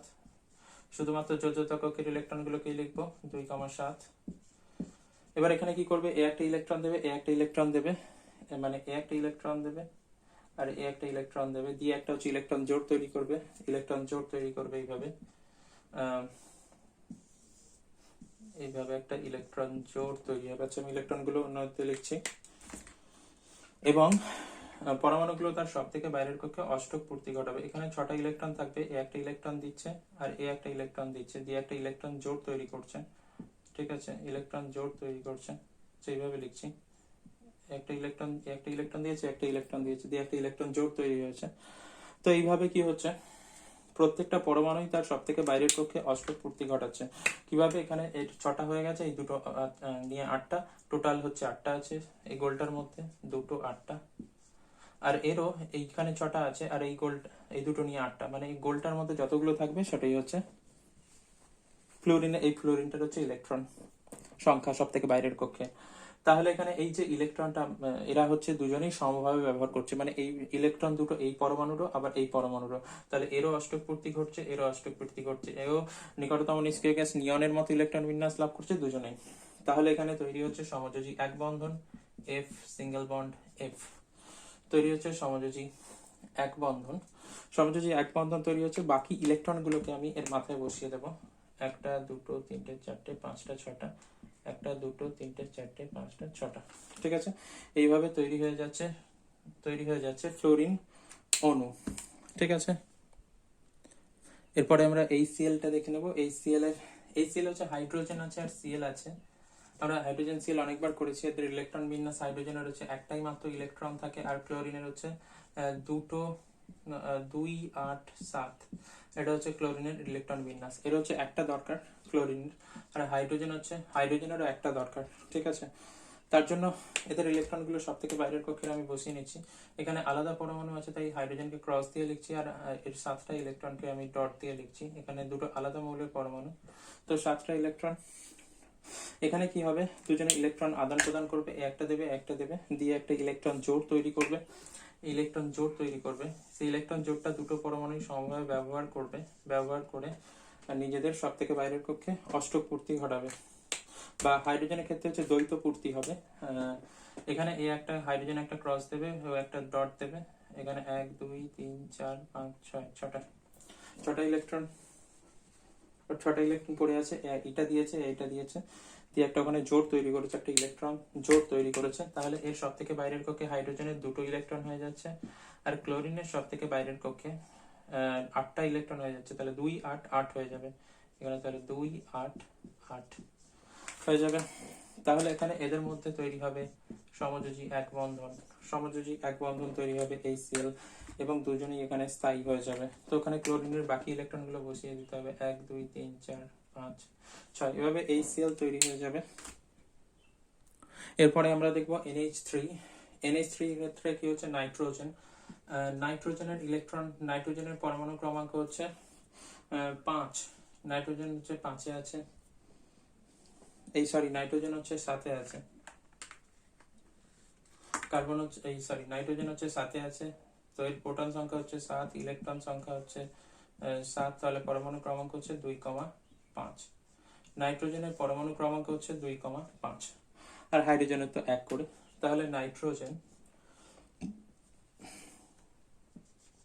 আর তিনটে হাইড্রোজেনকে আমি 3 দিকে লিখে দিচ্ছি, 3টে হাইড্রোজেন, ঠিক আছে।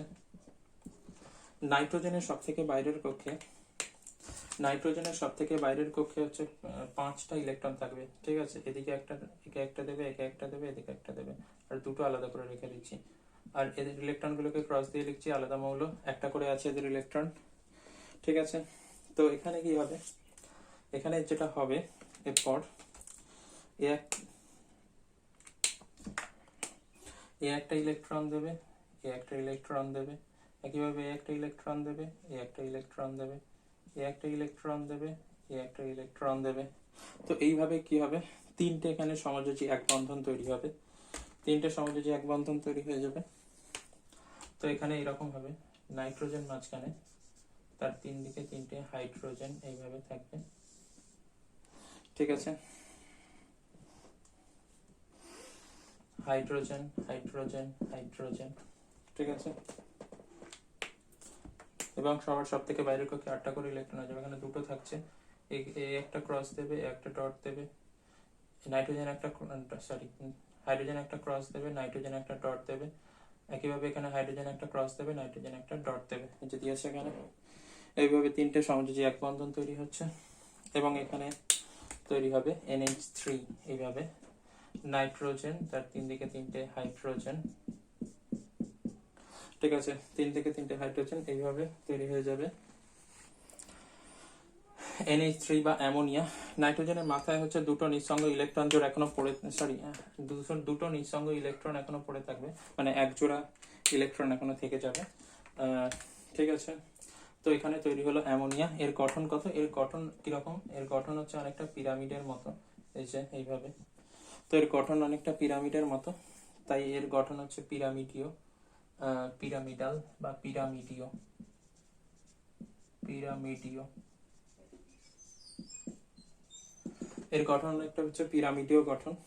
ঠিক আছে, তো NH3 তাহলে বোঝা গেছে।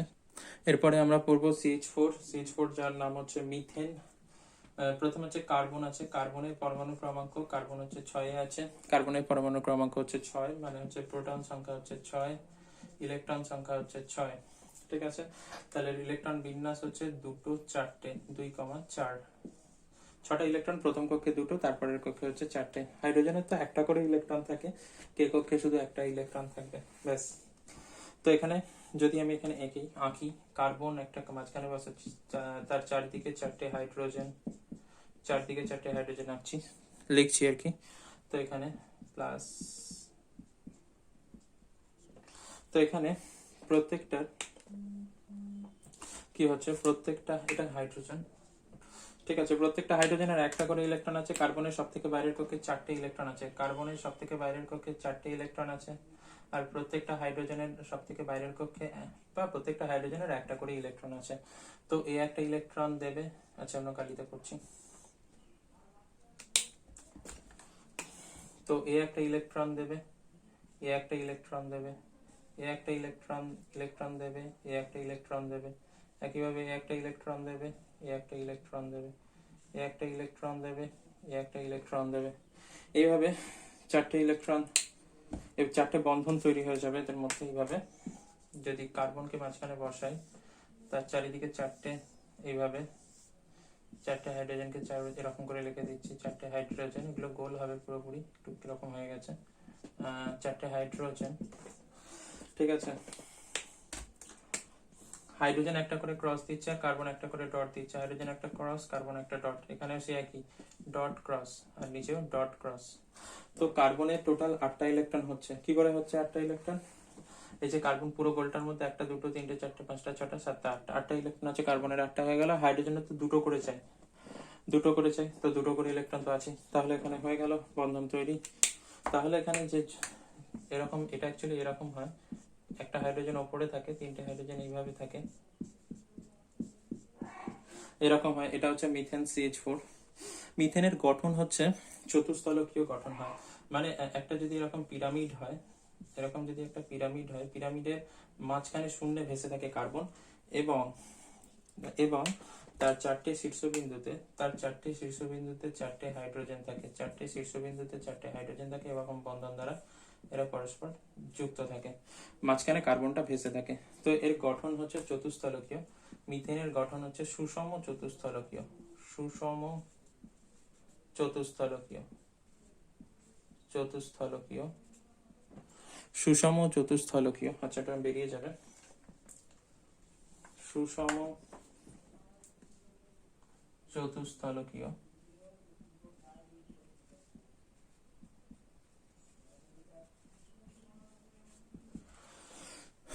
তো এর গঠন হচ্ছে সুষম চতুস্থলকীয় গঠন, সুষম চতুস্থলকীয় গঠন। ঠিক আছে, এটা বোঝা গেছে মিথেনটা, মিথেনের গঠন তাহলে সুষম চতুস্থলকীয়। এবার আমরা একটা দ্বিবন্ধনযুক্ত যৌগের লুইস ডট দেখে নেব। দ্বিবন্ধনযুক্ত যৌগটা হচ্ছে ইথিলিন, বা যাকে ইথিনো বলে, ইথিলিন, ইথিলিন C2H4, এটা হচ্ছে দ্বিবন্ধনযুক্ত যৌগটা ইথিলিন। ইথিলিনের হচ্ছে লুইস ডট আমরা দেখে নেব। এখানে হচ্ছে কার্বন আছে আর দুটো করে হাইড্রোজেন আছে, দুটো কার্বন আর 4টে হাইড্রোজেন, মানে প্রত্যেকটা কার্বনের সঙ্গে দুটো করে হাইড্রোজেন নিয়ে নেব, প্রত্যেকটা কার্বনের সঙ্গে দুটো করে হাইড্রোজেন। ঠিক আছে, কার্বনের সব থেকে বাইরের কক্ষে কটা ইলেকট্রন থাকে? কার্বনের সব থেকে বাইরের কক্ষে,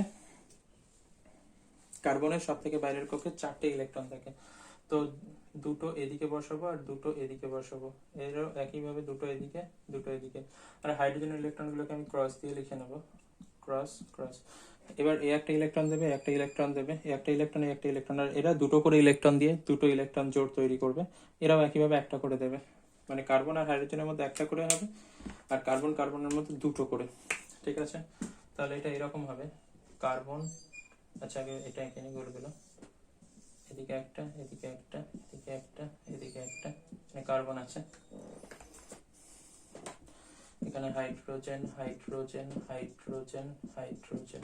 ঠিক আছে, হাইড্রোজেন আছে। তো এখানে কি হচ্ছে, কার্বন একটা ক্রস দিয়েছে, কার্বন একটা ডট দিয়েছে, হাইড্রোজেন একটা ক্রস দিয়েছে, এখানে হচ্ছে cross dot cross dot cross dot. ঠিক আছে, এবার মাঝেরটা কি হবে, মাঝেরটায় কার্বন হচ্ছে দুটো করে দিচ্ছে, এ দুটো ইলেকট্রন দিচ্ছে, ও দুটো ইলেকট্রন দিচ্ছে, দিয়ে দুটো ইলেকট্রন জোড় তৈরি হচ্ছে। তো প্রত্যেকটা কার্বনেরই 8টা করে ইলেকট্রন হবে। এই কার্বনটার কথা, এই গোলটা ভাবতে হবে, দুটো চারটে, আর এখানে চারটে, 8টা। ওই কার্বনটার একইভাবে 8টা, এবং প্রত্যেকটা হাইড্রোজেনের দুটো করে ইলেকট্রন হয়ে যাচ্ছে। তাহলে এখানে প্রত্যেকটার সমস্যা মিটছে, এবং এখানে তৈরি হবে তাহলে, এদিকে দেখাচ্ছি ইথিলিন, এখানে দেখাচ্ছি ইথিলিন। তাহলে সি আর সি এর মধ্যে দ্বিবন্ধন হবে, আর বাকি হাইড্রোজেন গুলোর মধ্যে এখানে এক বন্ধন হবে। প্রত্যেকটা হাইড্রোজেন এর মধ্যে হচ্ছে, মানে হাইড্রোজেন আর কার্বনের মধ্যে হচ্ছে এক বন্ধন হবে। এবং এদের মধ্যে একটা ইন্টারেস্টিং জিনিস যেটা, সেটা হচ্ছে এই এই যে বন্ধন কোণগুলো, এই বন্ধন কোণের মান হচ্ছে 120 ডিগ্রি করে হয়। ঠিক আছে, বন্ধন কোণগুলো 120 ডিগ্রি, এদিক দিয়ে দেখলো 120, যেদিক দিয়ে দেখি না এখানে, এদিক দিয়ে দেখলো 120। বন্ধন কোণগুলো কি বলে, দ্বিবন্ধনযুক্ত যৌগের ক্ষেত্রে বন্ধন কোণগুলো 120 ডিগ্রি করে। আর মিথেনের ক্ষেত্রে আমি বলতে ভুলে গেছি, মিথেনের ক্ষেত্রে বন্ধন কোণগুলো, এই যে মিথেন যেটা ছিল এরকম, এরকম ছিল মিথেন। এই যে বন্ধন কোণ, এই বন্ধন কোণ, প্রত্যেকটা বন্ধন কোণই এখানে 109 ডিগ্রি 28 মিনিট করে হয়। 109 ডিগ্রি 28 মিনিট এটা কোণ, এত করে হয়। ঠিক আছে, এক্ষেত্রে এক্ষেত্রে ওটা 120 ডিগ্রি করে হয় দ্বিবন্ধনের ক্ষেত্রে, ওটা এক বন্ধনের ক্ষেত্রে 109 ডিগ্রি 28 মিনিট। এবার আমরা ত্রিবন্ধনযুক্ত একটা যৌগ দেখে নেব, যেটার নাম হচ্ছে অ্যাসিটিলিন। ত্রিবন্ধনযুক্ত যৌগটার নাম হচ্ছে অ্যাসিটিলিন, অ্যাসিটিলিন।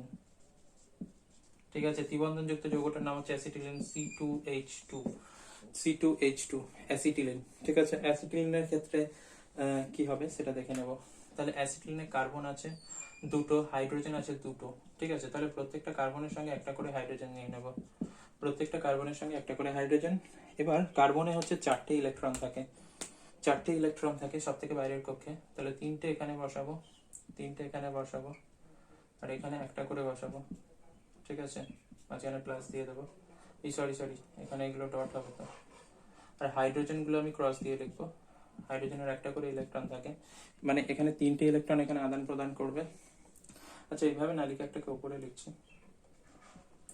তো এখানে 3টে ইলেকট্রন, দুটো কার্বনের মধ্যে সমভাবে ব্যবহার হয়ে 3টে ইলেকট্রন জোড় তৈরি হবে। দুটো কার্বনের মধ্যে 3টে ইলেকট্রন ব্যবহার হবে, আর এই ইলেকট্রনটা এই হাইড্রোজেনের সঙ্গে ব্যবহার হবে, হাইড্রোজেনের সঙ্গে সমভাবে ব্যবহৃত হয়ে একটা করে ইলেকট্রন জোড় তৈরি করবে। তো এখানে এখানে তাহলে কার্বন, আর এই দিকের কার্বন, আর এদিকের হাইড্রোজেন, এদিকের হাইড্রোজেন, হাইড্রোজেন। তো এখানে এখানে হাইড্রোজেন একটা ক্রস দেবে, কার্বন এদিকে একটা ডট দেবে, এদিকেও হাইড্রোজেন একটা ক্রস দেবে, কার্বন একটা ডট দিচ্ছে, আর এখানে 3টে করে ইলেকট্রন দেবে, 3টে করে ইলেকট্রন, মানে 3টে ইলেকট্রন জোড় তৈরি হবে। ঠিক আছে, প্রত্যেকটা কার্বন 3টে করে ইলেকট্রন দিয়ে 3টে ইলেকট্রন জোড় তৈরি করবে। এই 3টে ইলেকট্রন জোড় দুটো পরমাণুর মধ্যে দুটো কার্বন পরমাণুর মধ্যে সমভাবে ব্যবহৃত হবে। এখানে কার্বনেরও সব থেকে বাইরের কক্ষে 8টা হয়ে যাবে, কার্বনের এখানে একটা, এই হাইড্রোজেনের এখানে সব থেকে বাইরের কক্ষে একটা ইলেকট্রন ছিল, এখানে হাইড্রোজেনের একটা ইলেকট্রন ছিল, এখানে দুটো 4টে ছিল, এর 4টে ইলেকট্রন দরকার ছিল, এরও দুটো 4টে ছিল, এরও 4টে ইলেকট্রন দরকার ছিল। এখানে সবার 4টে করে হয়ে, এই 8টা করে হয়ে গেছে সব থেকে বাইরের কক্ষে। এরও 2 8, এরও 2 8, এর সব থেকে বাইরের কক্ষে হাইড্রোজেনের দুটো হয়ে গেছে, এরও হাইড্রোজেন সব থেকে বাইরের কক্ষে দুটো হয়ে গেছে। ঠিক আছে, দুটো হয়ে গেছে। তাহলে এখানে কার্বন আর কার্বনের মধ্যে হচ্ছে দ্বিবন্ধন হয়ে যাবে, এবং হাইড্রোজেন গুলোর সঙ্গে এক বন্ধন, এবং এটা হচ্ছে অ্যাসিটিলিন, এবং এখানে বন্ধন কোণের মান 180 ডিগ্রি হয়। এটা হচ্ছে অ্যাসিটিলিন, এর গঠন হচ্ছে সরল রৈখিক, এর গঠন হচ্ছে সরল রৈখিক, সরল রৈখিক। সরলরৈখিক গঠন। ঠিক আছে, বোঝা গেছে এটা?